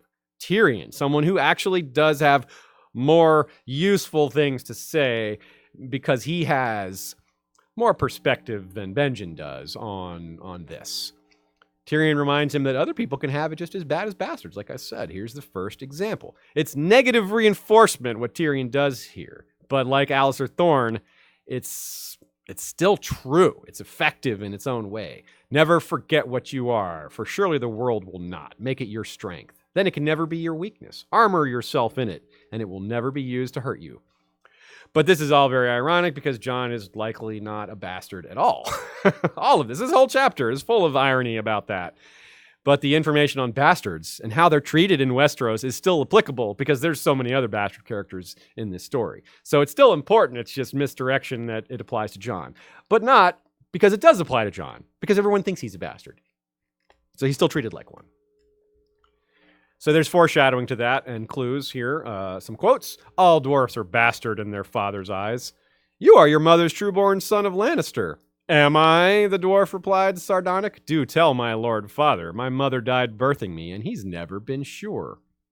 Is that Tyrion Targaryen right here? Right here in the first chapter of Jon? It could be. It could be. Well, maybe George isn't sure either. He's never been sure. He may not be sure whether he wants Tyrion to be one or not. And earlier, when Jon is taking note of all the people at the feast and he's thinking about how sorry he is to be sitting in the back, or not sorry, rather, he notes this is about Tyrion. Quote, one green eye and one black one peered out from under a lank fall of hair. So blonde, it seemed white. Now, the notion of black and green is very important. We didn't know why back then, but given the dance of the dragons, it's not necessarily Tyrion foreshadowing. The other stuff about my father's never been sure. That is, or at least it's a hint that it could be true. But this is more about Tyrion's arc and dancing with dragons rather than being one. Dragons, Makoro said in the common tongue of Westeros. He spoke it very well, with hardly a trace of accent. No doubt that was one reason the High Priest Benero had chosen him to bring the faith of R'hllor to Daenerys Targaryen. Dragons, old and young, true and false, bright and dark, and you, a small man with a big shadow, snarling in the midst of all. Yes, dancing would be more appropriate, but snarling works out. But that's the point. Tyrion has a black eye and a green eye because he's going to be potentially torn between these two factions later, or at least be in the middle of them. So that's pretty huge. His eye colors, however, are not Targaryen, right? Like, they're not purple. But the hair so blonde, it seemed white? It could be. But, to be fair, Tommen has similar hair. Fair-haired. To be fair-haired, that is. On a simpler level, though, this is beyond all the subterfuge and the third and fourth layers that we're peeling back to figure out what kind of foreshadowings happen here. Jon and Tyrion's friendship is just right here on the surface. It's just now starting, and it's going to matter. And that's just very plain, I think. Helping, and it may relate to this Dance of the Dragons stuff. Maybe bringing the factions together or helping them from going to war. That is what happens in the show, right? Tyrion doesn't turn out to be a Targaryen in the show, but he does turn out to be instrumental in uniting reuniting Jon and Dany. And another way to keep the truth hidden here, maybe, or at least a more George having fun, Tyrion praises Jon's look. He says, "You have more of the North in you than your brothers." And Jon is very pleased by that comment, but of course he tries to not let Tyrion know. So back when as I mentioned earlier, we didn't know when we first read this that Jon, Tyrion, and Dany all lose their mothers in childbirth. Now we do know that, and it's cast a shadow over everything. It would also be very ironic if, given this conversation, that Tyrion is a bastard and Jon isn't. The latter is very likely, that Jon is not a bastard. The former, Tyrion, who knows? Tyrion Targaryen, still very much up in the air. I talk about it a lot, but I've never once said it's a sure thing. I'm never certain. It's just, there's a lot of clues for it. It could be there. If George wants to do it, it's there. If he doesn't want to do it, he hasn't written himself in a corner. Now there's more foreshadowing. That's the example of foreshadowing that hasn't played out yet. We don't know all the ways that the Dance of the Dragons and Tyrion and Jon's parentage is going to matter. But here's one that has fully played out and is given to us right here in Jon's first chapter. Daeron Targaryen was only 14 when he conquered Dorne, Jon said. The young dragon was one of his heroes. A conquest that lasted a summer, his uncle pointed out. Your boy king lost 10,000 men taking the place and another 50 trying to hold it. Someone should have told him that war isn't a game. He took another sip of wine. Also, he said, wiping his mouth, Daeron Targaryen was only 18 when he died. Well, there's Rob's arc right there. Conquest that lasted a summer, lost a bunch of men in the wedding. Did a really good job with the war, but not a good job with the politics. Killed during a parlay instead of killed at a wedding. The young wolf, the young dragon. It's all right there. Really funny, by the way, my Kindle copy and my original copy have Daeron Targaryen spelled wrong. It's spelled D-A-E-R-E-N. And our mod Laura asked me if that was the case in my book, and I went and looked, and it was. And then I didn't bother to check my Kindle. I assumed the Kindle was correct, and then I was reading, and whoa, it's spelled wrong in the Kindle as well. How about that? So this typo has just kept on going. So I'm curious if all y'all have that same typo. Daeron should be O-N, not E-N, as it's spelled every other time. In fact, it's spelled O-N in the appendix of the same original Game of Thrones book that has it spelled this way in Jon 1. So it was a typo even then. It wasn't something they changed. So I mentioned the faux shadowing, but I'll fire it back just again for a second, the actual quote. When he opened the door, the light from within threw his shadow clear across the yard, and for just a moment, Tyrion Lannister stood tall as a king. And then the one about Jaime. Jon found it hard to look away from him. This is what a king should look like, he thought to himself as the man passed. So, open question here. Of course, the parentage and Tyrion stuff, big open questions. I talked about that already. But a secondary open question, Benjen. What's the deal with Benjen? We know he's not cold hands because George flat out said so, yet he is cold hands in the TV show. So that's a good thing. Not that he was cold hands in the TV show, but it's good, meaning that we have this whole plot line we don't know about that's coming. We get to be surprised by it. We get to have, we weren't spoiled on what's happening to Benjen. The show did not really give us an answer other than that he's still alive, which I think that the show did reveal, but we knew that. We knew that, well, we didn't know he was alive. We just knew that we would get some sort of answer, his body or something. We'll talk about that a little more detail when Benjen actually vanishes. But I wanted to set this up for now to ask the question because, well, Benjen's first appearance. So let's talk about Jon. Q&A. Who's got some questions? From Brian Eidolon. They let Jon get drunk for the first time and then had Benjen give him the sales pitch. Yep. Those Black brothers, they're dirty, aren't they? Get him drunk and tell him to join the Night's Watch. Of course, Benjen actually was like, don't join. He was like, wait, don't actually. But he knew what he was doing. It was reverse psychology there. And Derek Johnson says, yep, that comment about not knowing what he's giving up was the telling part that Benjen may know. Yeah, that's something else we're saving for later. What does Benjen know about the whole Lyanna Ned stuff? Because we do know that, Ben was close with Lyanna as well, and his brother. The world can be fooled that Jon is Ned's bastard, but would Ben believe that? Would Ben Stark believe that his brother, who he grew up with, was capable of fathering a bastard? He would have questions. Ned might not answer them.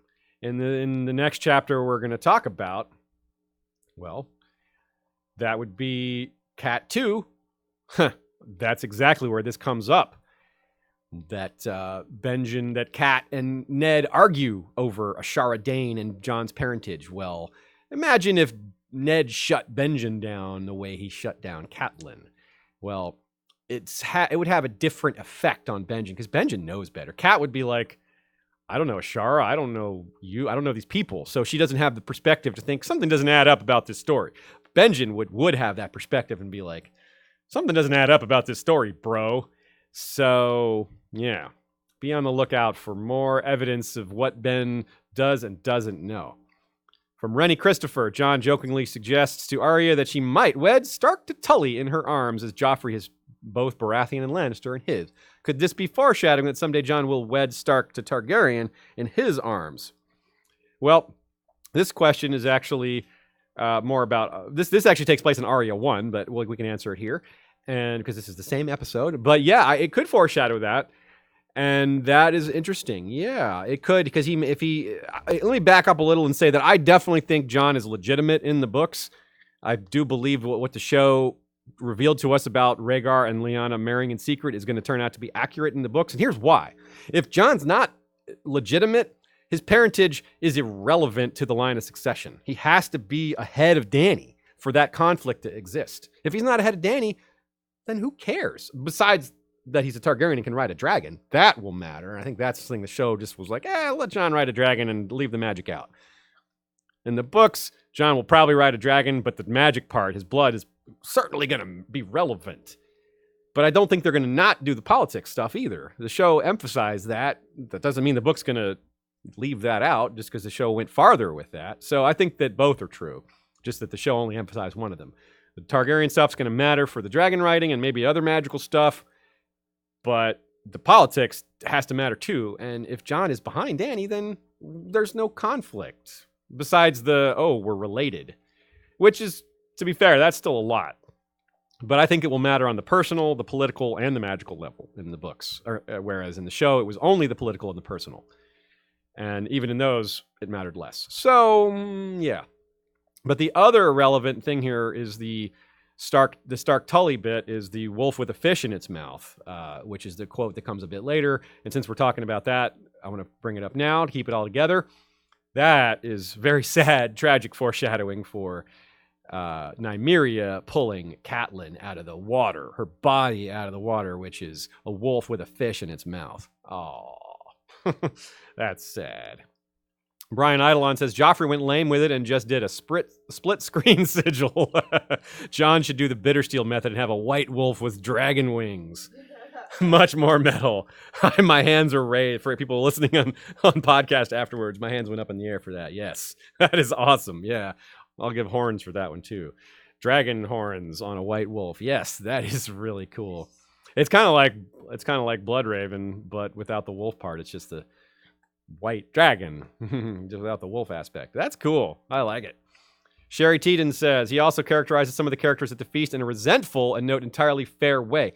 Not entirely fair way. Yes, you know what? I meant to include that in my notes. I either skipped it or just forgot to mention it. Yeah, we point out that Jon's very observant. He notices things. Benjen takes note of that, but he's wrong about some things, right? About about Myrcella in particular. He decided she was insipid because of her smile and being pretty, and he was being maybe a little jealous of Robb walking with her and all that.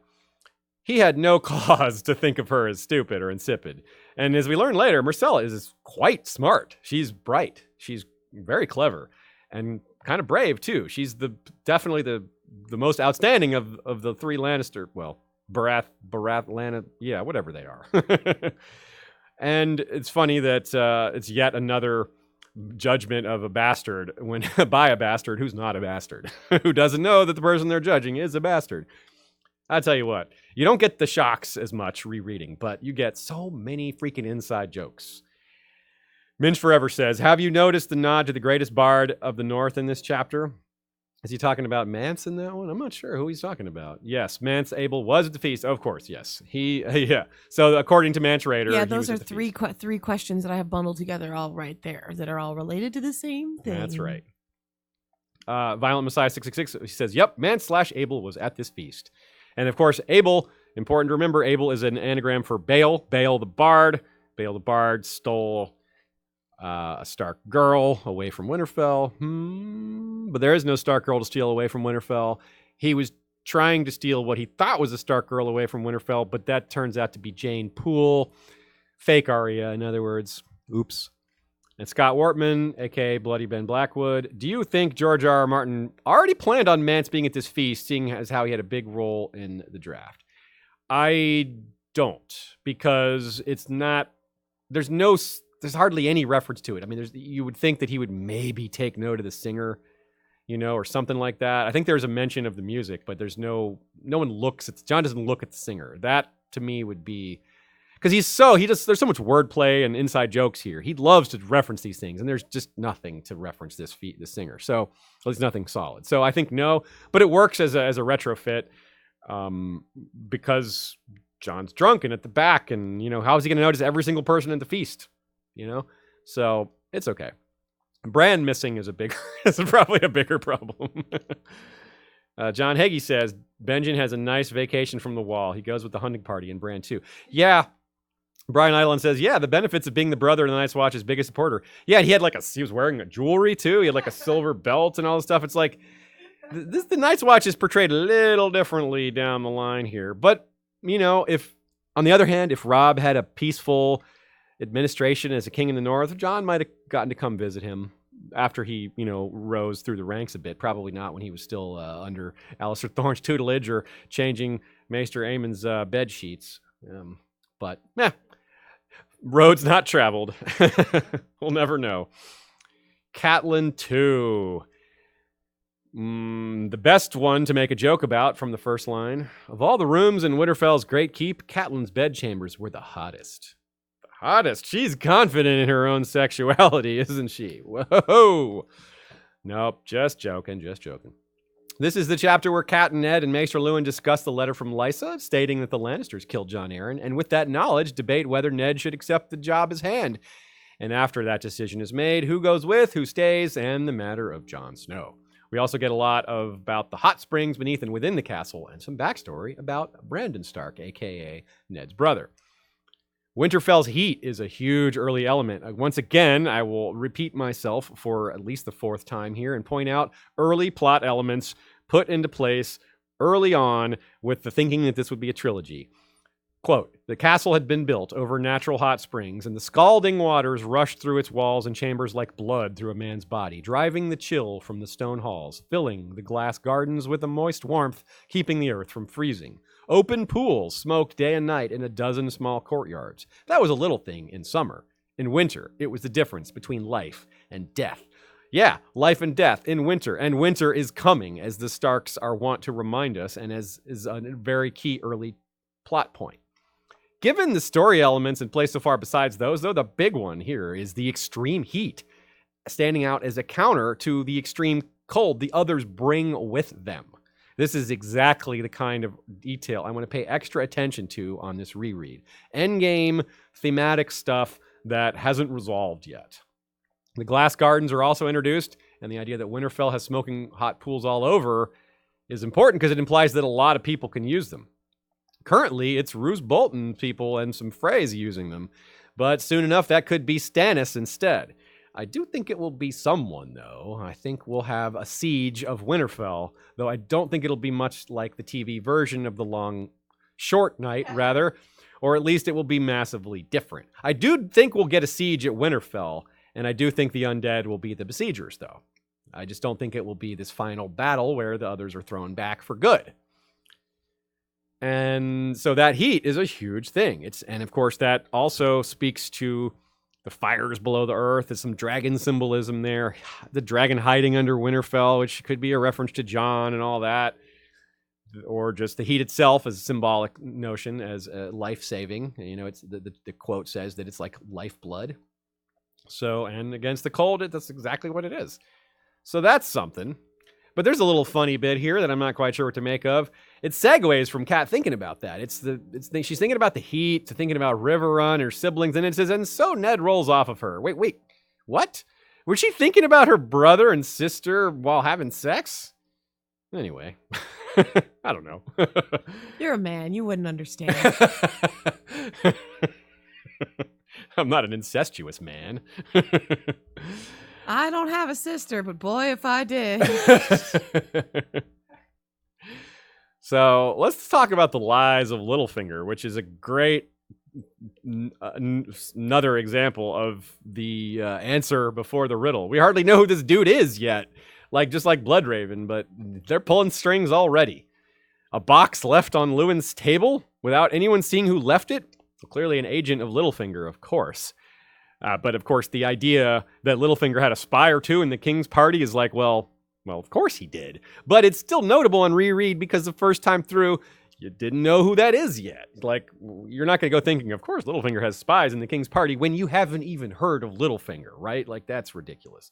So as we know, Lysa was prompted to lie by this mysterious figure, Littlefinger, and this chain of events here that comes from it is pretty damn tragic. So let's mix this up a little. Let's talk about the show briefly because the show mixes this up a little bit. In books and show, Lewin argues for Ned to go south. In book, Ned doesn't want to go, and Kat agrees with Lewin. In show, it's reversed. Ned and Kat are switched places. But in both cases, in either canon, the argument is that becoming Hand is the only way to bring justice to the Lannisters for the murder of Jon, because you need to have power to face the Lannisters, and, you got to actually be there. You're not going to get to the bottom of it in Winterfell, so he has to be present for that. So I guess you could say the book version is a notch more tragic because arguably Ned has the final say here, and he says he wanted to stay. He was ready to refuse, but Kat and Lewin argued, first Kat argued that the refusal of the Hand would make Robert not trust him, and he would make him paranoid, and that would endanger their family. The sense of marrying Joffrey is better for the family, which in retrospect is like, poor Sansa. But that did not sell Ned. Ned's like, no, I know Robert better than that. He'll get mad, but in a week he'll be fine. But Jon's murder, that was the tipping point. That was the real tipping point, along with that Robert might need protection too. They say, look, if they kill Jon Arryn, they might kill Robert too. And if you think of him like a brother, would you really leave your brother like this? It's somewhat manipulative, but she means well, unfortunately, because she's been lied to. She says, Lysa is impulsive, yes, but this message was carefully planned, cleverly hidden. And she's saying this because Ned suspects something is off, but for the wrong reasons.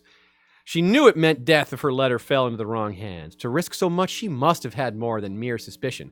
Yeah, she had more than mere suspicion. She had Littlefinger over her shoulder telling her to lie.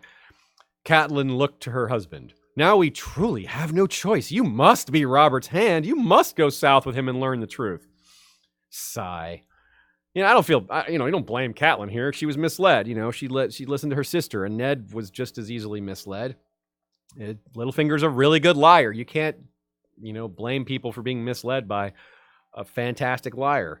They also point out that Lysa and her son need protection, not just Robert, right? If they came for Jon, maybe they'll come for Lysa. Maybe they'll come for Bran, for little Robin. And Ned has already pointed out that he cares more for his nephew's well-being than Lannister pride. All this weighs down on Ned. He laments that this burden should have been Brandon's. And that's part of where we get a little bit of Brandon backstory, where Catelyn thinks about how she was going to marry Brandon, and that didn't happen, and blah, blah, blah. More on that later. They then talk about the difficult choice of dividing the kids. The original plan, of course, was for Bran to go south, but falling prevented that. No, well, delayed that. Bran is most likely going south later, much later. He's going to have to go north before he goes south, while Dany has to go east before going west. But they're really intent on forcing Arya into the lady role. Some of this stuff is kind of like, these two are protective, but you see some of the flaws in Ned and Kat's parenting. Mostly that they don't detect some of these errors, and mostly that they're trying to put some of these other characters in boxes. Like they just don't really get Arya yet, and they're trying to kind of force her to be something she's not. And they definitely don't understand what they're doing with Sansa and Joffrey, because they don't know how bad Joffrey is yet. And although it is a little odd that they're like, oh, the Lannisters killed our friend, let's marry our kid to them. Wait, how does that make... Okay. Maybe she's thinking more cynically that if we're married to them, they're not as likely to come after us. She's not wrong, but it's still, maybe they should have explained that a little bit more thoroughly, how that conundrum is resolved. But it's also painful for Kat. There's a lot happening here. She's not only thinking about all these memories and how things could have been. Yeah, I mean, it's painful. I brought up the inside jokes and how there's all these inside jokes and how funny they are, but sometimes not knowing is better, because this stuff is painful. Thinking of all this planning and how it's all under the guise of being misled by Littlefinger and Lysa. So it's like, oh, give us back our naivete, where we don't know how awful these plans are and how they're just screwing everything up because some jerk is lying to them. Oh well. As Kat thinks of heat and warmth, Ned opens the windows, and Ned lets the cold air blow all over his naked body, and it says he's holding nothing in his hands. It's like, there's some symbolism here. I don't exactly know what it is, but something's going on here. There's heat and cold, there's ice and fire and nudity, and something's going on. So of course they talk about Jon. Kat thinks Ned brought his bastard home with him and called him son for all the North to see. Talk about an inside joke. Called him son. Son's in quotes there. Called him son for all. Yeah, because he's actually nephew. Ooh, like I said, inside jokes about R plus L equals J are all over the freaking place. Ashara and Arthur Dane are mentioned here, and his title, The Sword of the Morning, which is like, ooh, who is that? The Sword of the Morning. Now that is a cool ass title. But we get the bit that I referred to earlier. Here's the quote. That was the only time in all their years that Ned had ever frightened her. Never ask me about Jon, he said, cold as ice. He is my blood, and that is all you need to know. And now I will learn where you heard that name, my lady. She had pledged to obey. She told him. And from that day on, the whispering had stopped, and Ashara Dane's name was never heard in Winterfell again. Okay, she told him. Why not tell us? Who did she say? Where did she hear that name from? Where was it? Was it Benjen? Maybe. Maybe that's why Benjen left. Was it Willa? That's, to me, I think who it is. I think it was Willa. Here's another quote. Jon and his wet nurse had already taken up residence. That's referring to when Kat arrived with Robb at Winterfell. So Jon and Willa beat her there, which is part of the whole pastiche. I used pastiche twice today, of her hatred for Jon and her, issues with all that. So let me back up and explain Willa, though. That's the important notion here for the moment. I would guess that maybe she was sent back to Starfall. That's why her name was never heard again. First of all, her name never heard again. That's nonsense. Of course, her name was never heard again. Catelyn maybe never heard it again, but people didn't stop gossiping behind closed doors just because of this. This is maybe Catelyn being a little out of touch with how the common people work.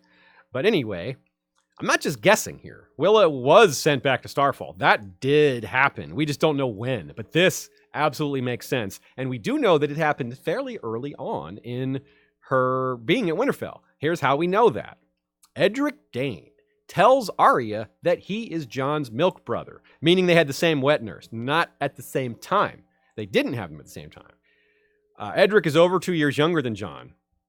So so Jon was gone by then. He was already in the north by then. So this is what the timeline probably looked like. It's probably roughly like this. Ned returns home with Jon from the Tower of Joy. A few months or a year go by, and Cat asks about Ashara. Ned reacts harshly. Well, for him, Ned's version of harsh. If that was Tywin, he would have had Willa killed or had her tongue cut out or something. Ned, however, that's not in his wheelhouse. That's not in his arsenal of options. Ned doesn't kill innocent people to keep secrets. So next best thing he can do is send her all the way back to Starfall, which is remote.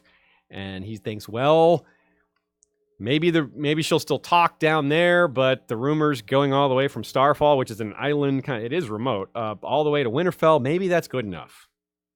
And it does make sense that Catelyn would confront Ned about Jon and Ashara pretty early on, right? Why would she sit there and let that linger without asking questions for years? It makes sense that she would pretty early on be like, wait a sec, who is that kid's mom? What's up with this Jon and all that stuff? But it's also the fact that Ned shuts her down. It's part of Kat's, like I said, complex but series of very negative emotions surrounding Jon and Ned. She's been banned from speaking about his parentage. That's kind of a terrible way to handle it. That's not that in a sense that makes it worse. If Ned is trying to conceal the secret, being so aggressive about it just implies that there is a secret. But Ned is, well, he's not an intriguer. he's not skilled at intrigue. That's kind of wrapped up in this. It wouldn't make sense if Ned was fantastic at keeping secrets and all that. His way of keeping a secret is to just be stone about it, to be cold as ice, I'm not going to say a thing. But this devotion seems noble, but this rigidity has consequences. Now, I put blame on both Ned and Cat for this Jon stuff. Cat's treatment of Jon, well, that's child abuse. There's no excuse for that. But there's also no excuse for Ned just demanding silence on it. He could have said, hey, wife who I love, let me explain some of this to you he didn't have to tell her the secret either. I know some people say he should have told. Maybe he should have told. I don't know about that. If Cat was this hateful of Jon, maybe Ned Cat fans, I'm sorry, but Ned might have been worried that Cat would tell. Even though Ned may have sworn her secrecy, she may have seen this as a way to get rid of Jon. She's like, oh, I hate this kid. This is my way to get rid of him. I know the secret. So Ned there's a good reason for Ned keeping that secret. I'm not sure that was the reason. Maybe it's just as simple as Ned made a promise and Ned doesn't break a promise. That's it. I promised to not tell who this kid was. I'm keeping that promise. Boom. Cat isn't an exception here.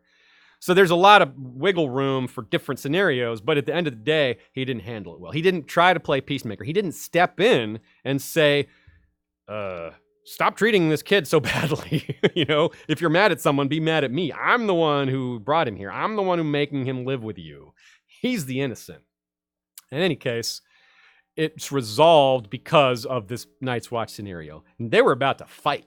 Not physically, obviously, but Ned was angry. He called her damnably cruel, which is shades of Robert arguing about cruelty to children, a much different type of cruelty. Cat's not violent towards Ned, but she had tried to send him away before. She wanted him gone. You mean Jon? Yeah, yes. She wanted to send Jon away before. And it's not about the threat to her kids, which is something that comes up later with Robb. That only comes up because of legitimization.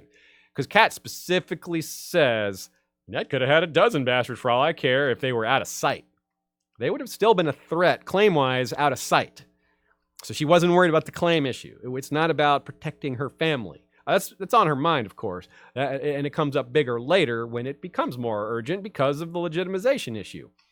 But again, it's a mess. Neither of them handled this all that well. And, well, it's a tough thing to try to handle. How do you hide a kid, pretend it's yours? It's not an easy thing to do. Ned does take responsibility in the way you do expect him to, in the way he who passes the sentence should swing the sword. He's the one that says, I will tell Jon about the fact that, you're going to go to the wall. And it's notable that Benjen approached Maester Luwin about Jon going to the Wall, not Jon himself. Because for all we know, when Jon sobered up, he was like, actually, that's a crappy idea. I don't want to go there. But Ben, like Brian E. said earlier, gave him the pitch and then maybe kind of pushed the issue by going to talk to Luwin. And if Ben knows something, that really adds to it all. If Ben knows about Lyanna or suspects, because it's definitely possible Ned didn't tell because of the promise. But again, Benjen knows his brother and he knows his sister. He may have known about Rhaegar even. He may have been able to figure it out. So, if he wasn't told.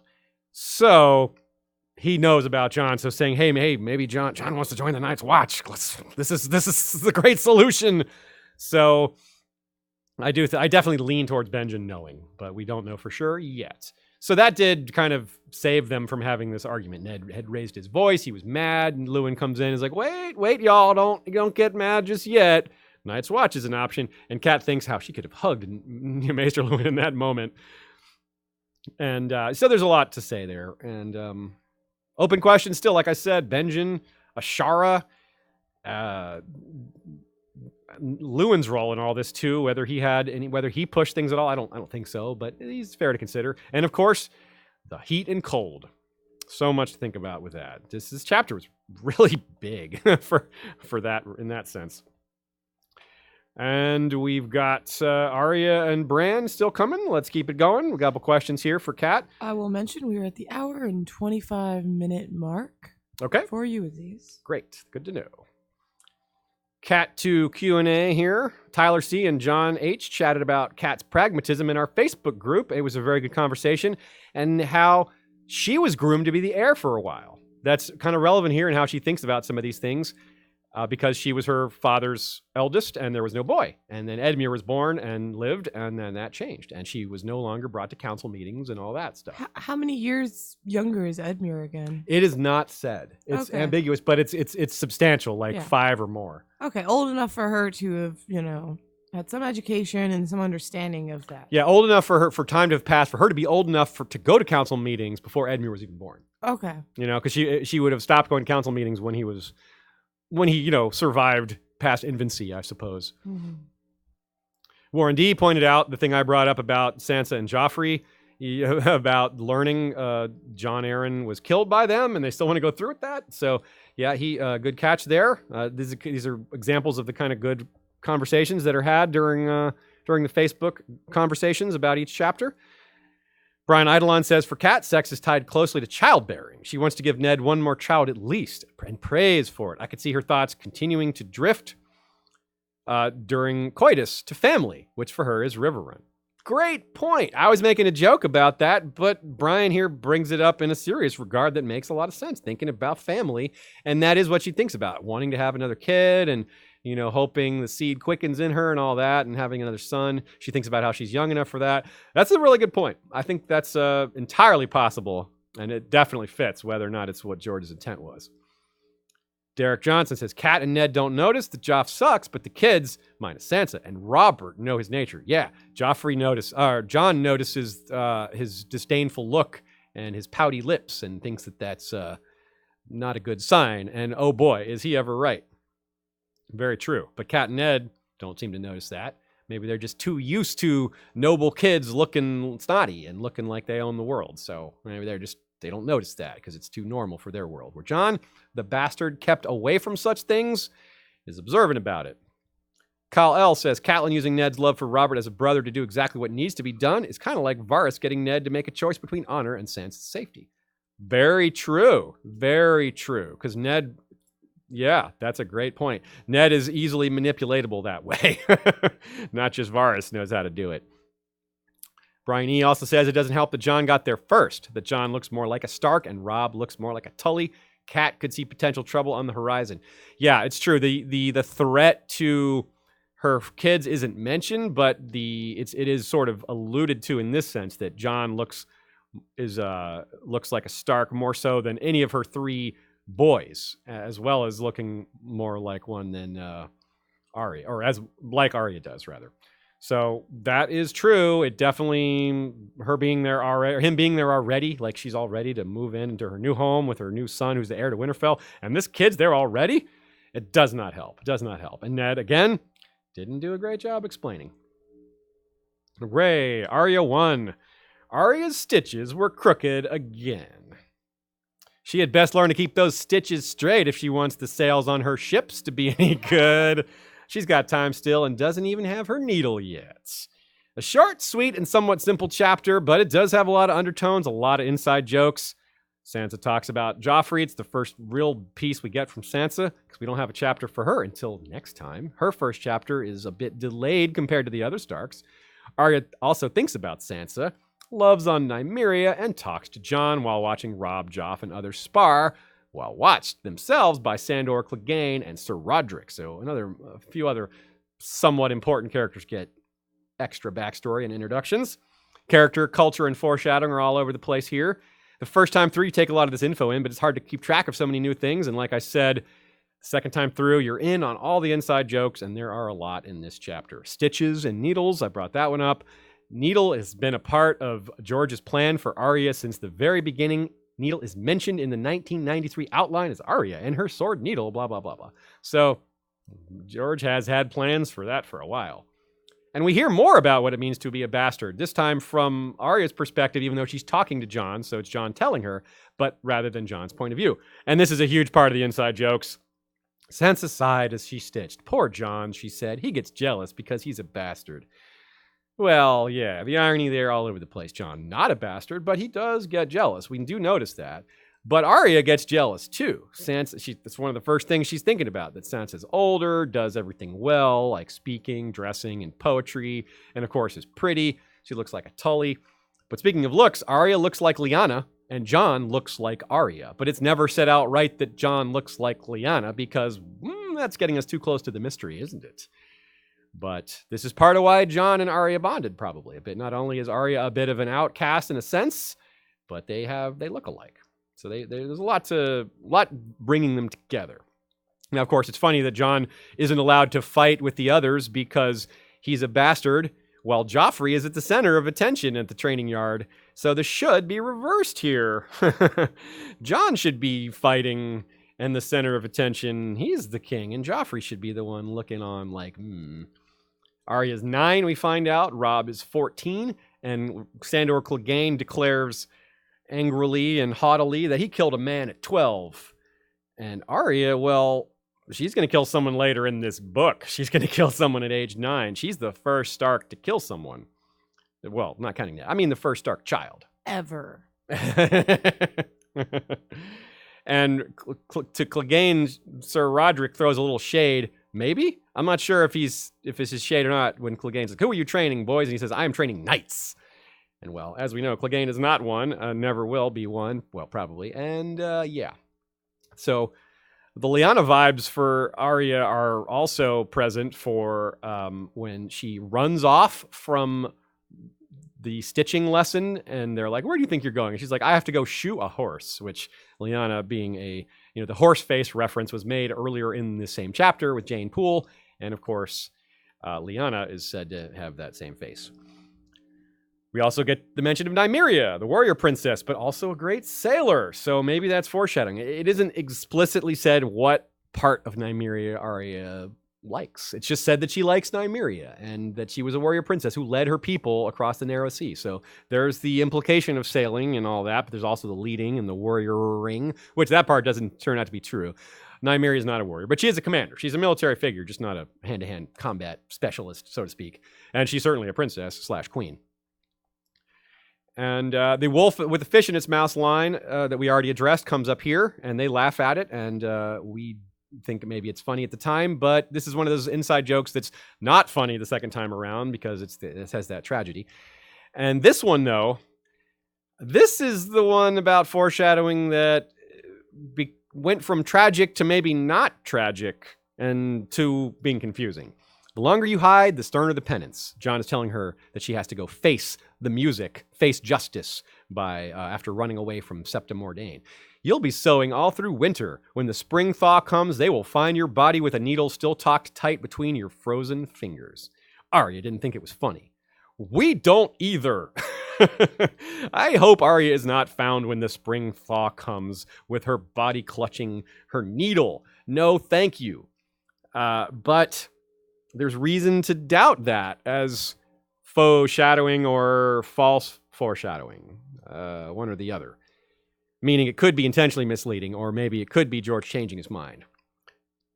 George's wife loves Arya and doesn't want her to kill him. The show, Arya didn't die. Although George kind of maybe gave her an ambiguous death, because if you're going to sail west, well, no one's really... Has anyone done that successfully? We don't know for sure. Maybe we don't maybe know Alyssa did. Alyssa, I choose to believe she did. And I'm Okay. going to choose to believe Arya did. All right, good. That's thinking positive. So that could be what we're seeing there, a change in mind of Arya's final arc. But if he sticks to the original plan, then I guess maybe, I don't know, she freezes because of the others. Maybe she kills another and the cold kickback, something like that. Who knows? Obviously, she kills Night King in the show, and that doesn't, there's no freezing of her, nothing, there's no pushback, no, secondary effect to her. So, maybe it's just wishful thinking. Maybe I'm just hoping the show gives a different ending than Arya, and we're just being hopeful over what looks like pretty strict Arya's going to die foreshadowing. If we're looking at this line here about her, finding her body, but I don't think it's a vain hope. I think that the foreshadowing legitimately has changed. I think the Alyssa Farman stuff has a lot to tie to Arya. Arya in Bravos is falling in love with sailing and ships and being on the docks. There's a lot there. So there's hope that she ends the story alive. And this chapter ends with my favorite piece of false foreshadowing. It's not really false foreshadowing. It's just false. It's false. It's what would we call it? False conflict. Because of all the things Arya faces later, this line just, it's almost funny how this is supposed to sound like, uh-oh. When Arya gets back to her room, it wasn't Septa Mordane. It was Septa Mordane and her mother. Oh. Whoa. Oh my God, how will she get away from that? I love that. So funny. Like, this is what passes for a threat right now. I mean, in a sense, it's the same for Dany. Dany's like, her threats only ramp up. Like, Viserys seems awful, but like compared to Euron and these other characters, like, he's nothing. So I guess Septa Mordane is the lead up for Arya as well. Okay, some Arya questions before we move on to the final chapter, Bran 2. Nina and John H. discussed in the Facebook group households and figures.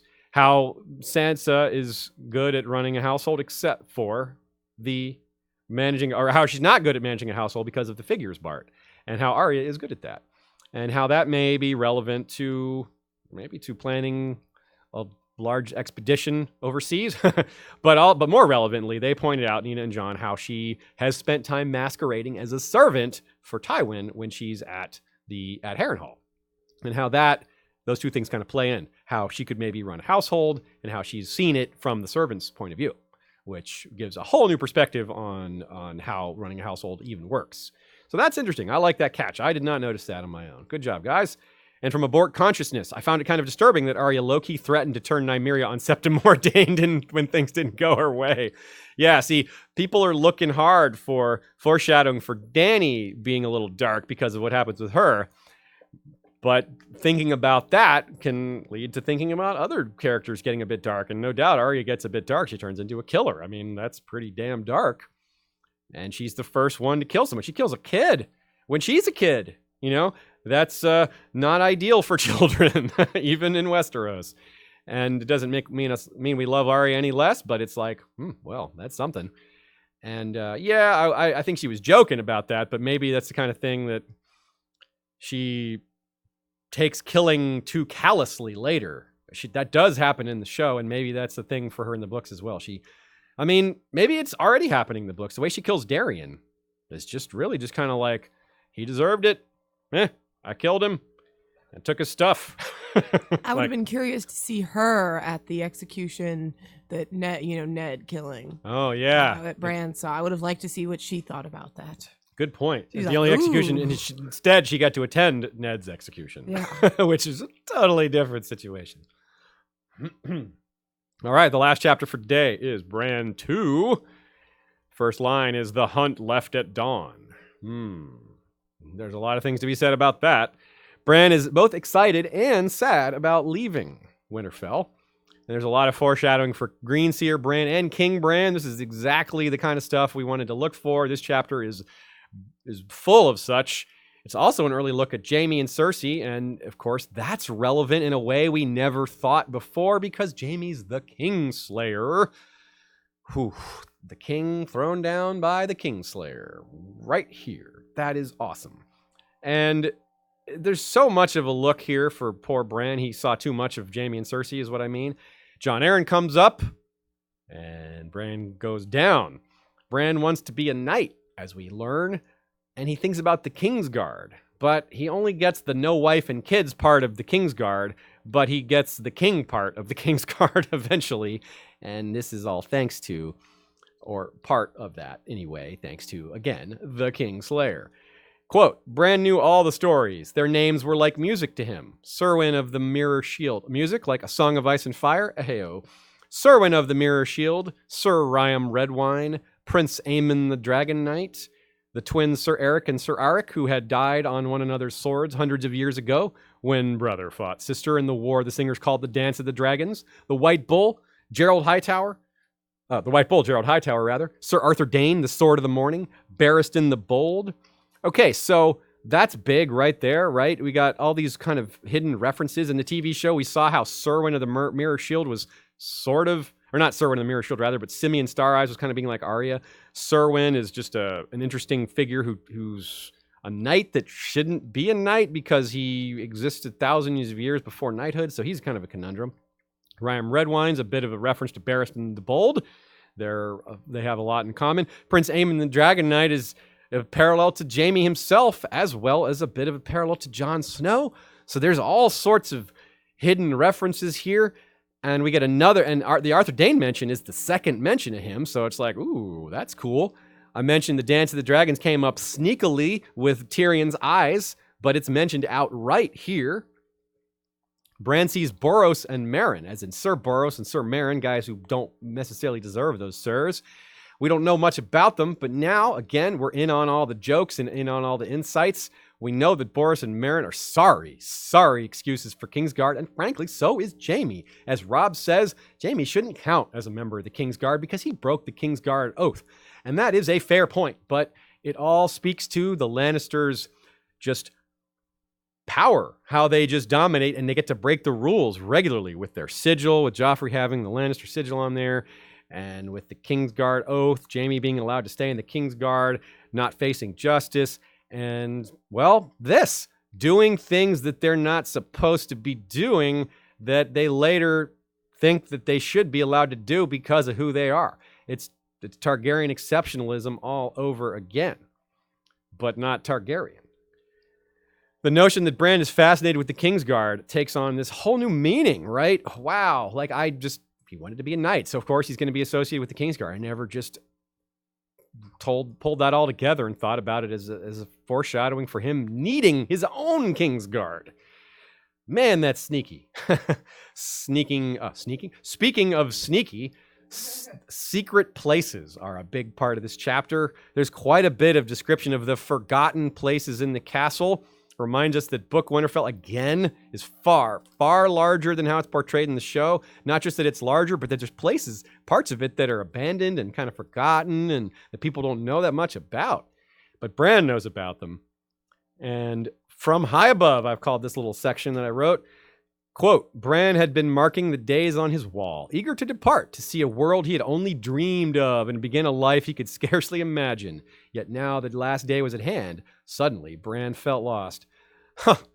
Well, Bran, I'm not going to say you don't have anything to worry about, but you are going to see a world you had only dreamed of. And you are going to begin a life you could scarcely imagine.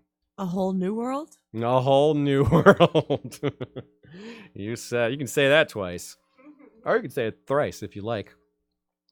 And I think it's a stretch here, but because we're thinking of Pew's pulling the strings and, it pays to bring up these hidden references, any chance that Bloodraven is the one that maybe nudged him towards going for one last climb before he's going to depart, leading him maybe right to Jaime and Cersei?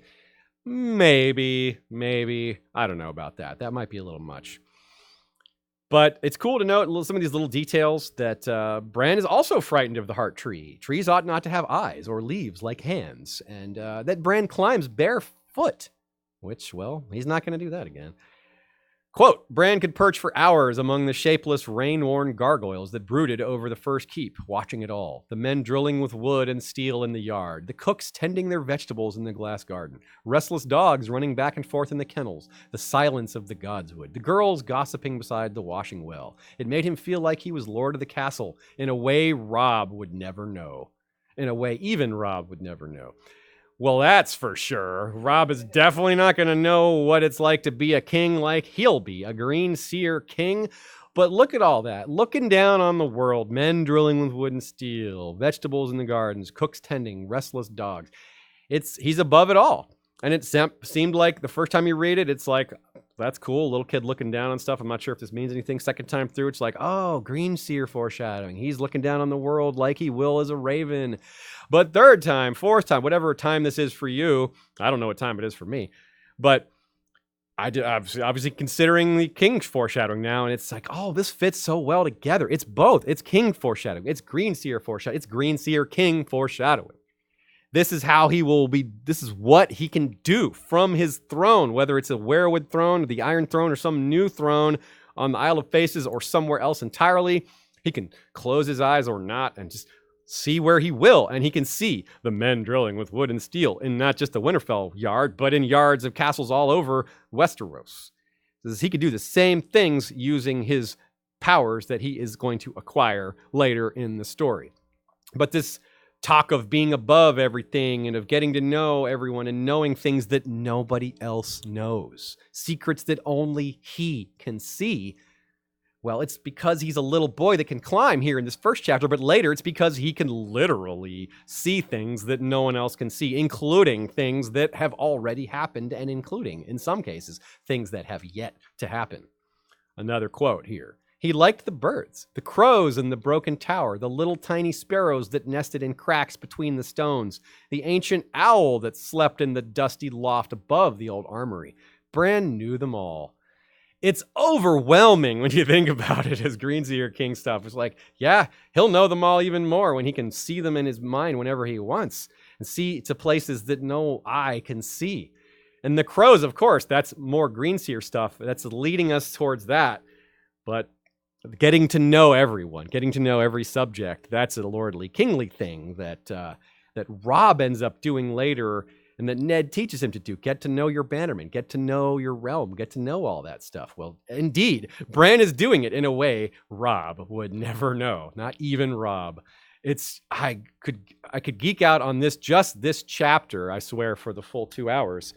In fact, I'll go ahead and recommend, as I would like to do every once in a while, recommend other podcasts that are doing chapter-by-chapter rereads.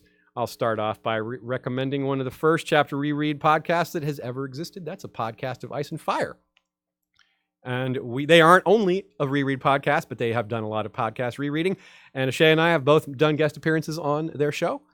And it's been a while. I don't actually remember what episodes we talked about, or what chapters, but I have no idea either. It's been a while, but it was fun, and I'm sure that I recall the discussions being good, and they've had some good discussions over the years. To be honest, I don't remember whether I was actually on their show or you just were. I believe we were both on one episode, and I was on 1 or 2 episodes by myself. All right.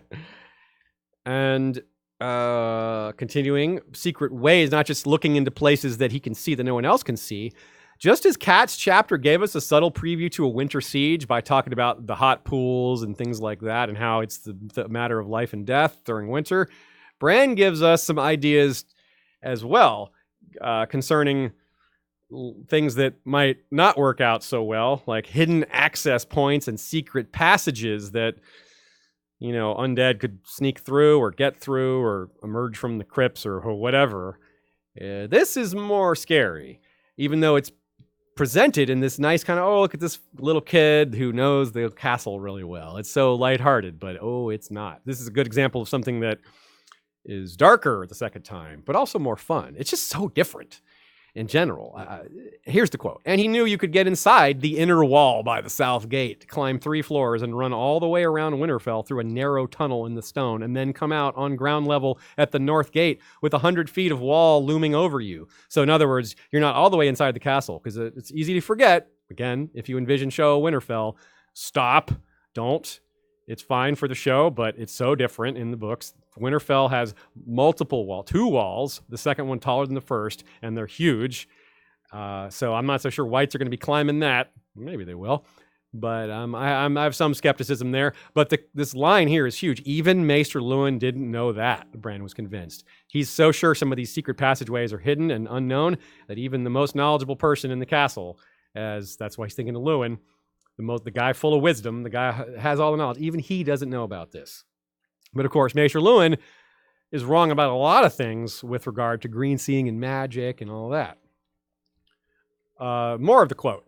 His favorite haunt was the Broken Tower. Once it had been a watchtower, the tallest in Winterfell. A long time ago, 100 years before even his father had been born, a lightning strike had set it afire. The top third of the structure had collapsed inward, and the tower had never been rebuilt.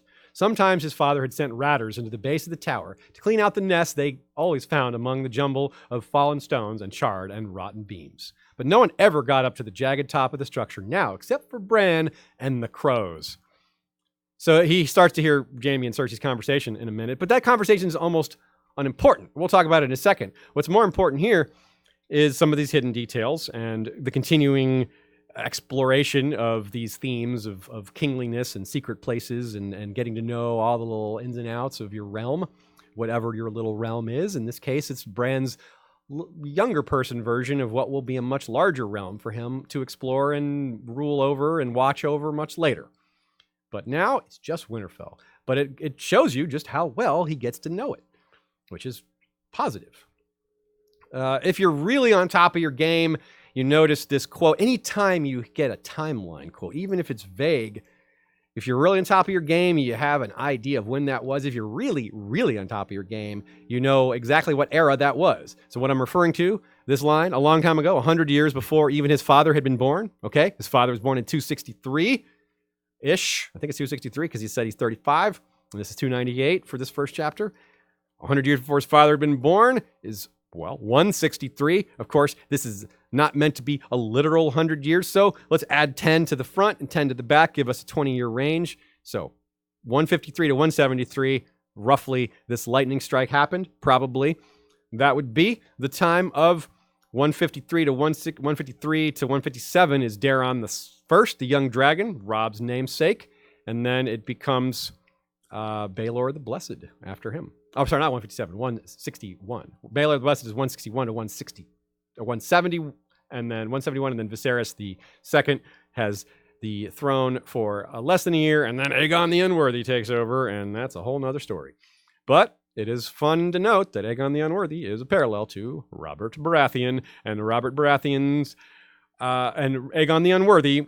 One of the most famous incidents with him was one of his mistresses cheated on him with a member of the Kingsguard, which brings us right back around to Jaime and Cersei, the queen, cheating on a member of the Kingsguard. Now, of course, in the case of Aegon the Unworthy, it's not a brother and sister case, but we have that story with him too, because Aegon the Unworthy's brother was Aemon, the Dragon Knight, and he supposedly slept with Daenerys, but probably didn't. It's just a rumor started by our very own Aegon the Unworthy. So talking about Jaime and Cersei, like I said, their conversation's almost unimportant. We know everything they're talking about. We understand the misdirection, but we should at least check in on it, right? The reader is meant to assume here that since they're talking about what Jon Arryn knew, that they did indeed murder him. It's like it almost reads as confirmation that they killed him because they're talking about a secret or what he knew. Of course, the secret is this, that they're incestuous, that they're sleeping together. That's the secret that they hope Jon Arryn told no one about. They had nothing to do with killing him. But hey, nothing like adding a violation of guest right to incest. So they didn't kill Jon Arryn, but they tried to kill Bran, and that's not good. And the last line, crows circled the broken tower, waiting for corn. Well, he'll be back atop that broken tower, metaphorically speaking, but it'll be a while. But he'll be in his dream and the crow will be waiting for corn in his dream. Hey, got any corn? Dream corn does not nourish, as we also learn later in Bran chapters when Bran is in summer. All right, the last set of questions, and then we're done for the day. I hope you all are having a great time with Valar Rereadis. If you can tell by my enthusiasm, I'm having a fantastic time. As you said that, you did not sound very enthusiastic. Well, that's because I'm wearing down a little bit because of all this enthusiasm takes its toll. Scott Westbury says, chaos is a ladder. Many who try to climb it fail and never get to try again. Only the ladder is real. The climb is all there is. Well, that's a show quote, but man, it fits really well. Scott points out that Bran is always climbing, basically climbing since he was born, climbing metaphorically too. And many who climb it fail and never get to try again. Well, Bran is apparently one of those exceptions. Good catch, Scott. I like it. You know, the show, it does have its moments. It does. Nina F. points out the contrast in Bran overhearing and Arya later overhearing Varys and Illyrio. Good catch, Nina. That's a good point. Basically, these kids overhearing plotting that they don't fully understand. So it's kind of left for the reader to unpack it because the character in their mind doesn't explain it in a way that explains it to you. So you're left to figure it out. So that's very cool. I never really noticed that. Good parallel. Brian Eidolon, on point, looking up the earlier question. We were both on a podcast of Ice and Fire talking about the Dornish letter theories. Okay. Yeah. That's what it was. Cool. Right on. Thanks for that. Scott Wortman says, I still think Arya could play a role in stopping the Long Night. It would be a good reason for her training. Yeah, I mean, she could. We wonder, I mean, it's another thing the show did kind of sloppily isn't the right word, but unsatisfying maybe. Is it? She used her Faceless Man training for like 3 seconds. She used it right away. I mean, the disguise part. She used it right away to kill Walder in a cold open with no setup besides the previous seasons, you know, of her learning all that, which, you know, it was a cool fist pumping moment, even though some of it didn't make sense. But she just never really used those abilities again, the face changing stuff. It just didn't come up. And I seriously doubt that's what George has in mind, that she's going to just wipe out the phrase and then never change her face again. I don't think so. So yeah, I think it's a good call by Scott here that Arya, like a lot of other characters, there's a way for her to be involved in stopping the Long Night, maybe fighting others, maybe sneaking up behind others. There's plenty of White Walkers to fight. She could backstab them, you know, if she gets Dark Sister and Needle or something like that. Who knows? Yeah, I agree. I think Arya is not just going to kill political figures and get revenge and ignore the Long Night. So yeah, I am there with you. Violent Messiah 666 responds to Scott's question, or comment rather, and says the Faceless Men probably see the others as an abomination stealing from him of many faces. Maybe. Yeah, you wonder what other figures and religions and will think of the others. We know kind of what the Relorists think of the Great Other, and we certainly know that the Northerners are rightfully afraid and aware of them, even though they may think they're gone forever. The South may downplay it, but have heard the stories. Yeah, like how are the Faith of the Seven going to react? How are the black goat worshippers going to react? How are the people in Volantis, whatever they worship these days, or the strange multi-breasted cat god that the Lysine worship, or whatever, all these strange gods that have barely been addressed. They all they all have their own Long Night legends too, and they have beings that came from the darkness possibly in their legends or not, because maybe their part of the world didn't have such things. Maybe they only got the starvation and cold and all that without the monsters. But as the Five Forts reveal, there were probably monsters elsewhere in the world too, if not all over. Certainly in some other places seems likely enough, even if that didn't have anything to do with the Long Night. But I tend to think it did. All right. Thank you, everybody, for attending. Next up, it's a bit of a shorter jaunt, only 53 pages for 7 chapters. Tyrion 1 through Sansa 1. In between Tyrion 1 and Sansa 1, it lies Jon 2, Dany 2, Eddard 2, Tyrion 2, and Catelyn 3. So this time we had 5 chapter 1s. This time we have 4 chapter 2s, 2 chapter 1s, and 1 chapter 3. Some of the gray is going to begin. We've had a little bit of it so far, as in characters who start to turn a little gray. We the good guy, bad guy stuff is happening here, but it starts to fade. It starts to be the world we're familiar with, where it isn't just others and Lannisters who are cast as evil and Starks who are cast as good. It starts to be like, wait a second. Wait, this one Lannister is kind of cool, Tyrion. And note how he likes his meat burnt. And in the second chapter, the dragon foreshadowing goes off the charts. There's a lot more of it, and his history, thinking of the Field of Fire and all that. His second conversation with Jon is very important. Jon faces down Cat and leaves for the Wall. That's a scene we'll have a lot to say about.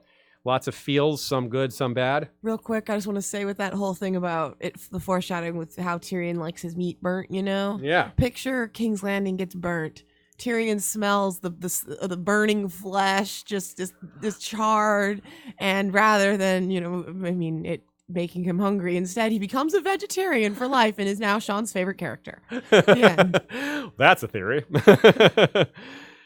Dany gets married, where we learn what makes a Dothraki wedding interesting. She gets to meet Jorah, and she gets to meet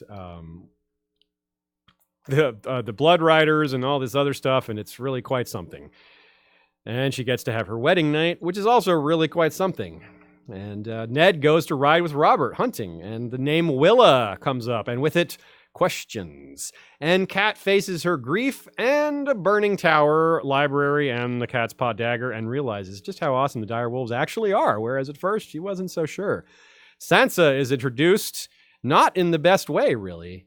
Not as badly as Jon, but George R. Martin loves to change our mind on characters, and we'll be beginning that next time on Valar Rereadis. We'll start to find out why Sansa is actually kind of cool after all, but it'll take a minute.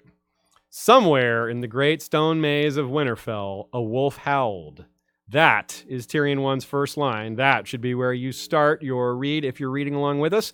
If you're not reading along with us, well, that's where you'll want to focus your attention for next week's episode. The last line of our scheduled read for this section is, "And don't touch me."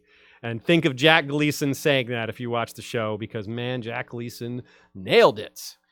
That scene in general, he nailed, and the book and to show version is pretty close. So we'll have that to talk about and so much more on the next episode. Until then, you know what to do. Thank you to Ashea. Valar Rereadis.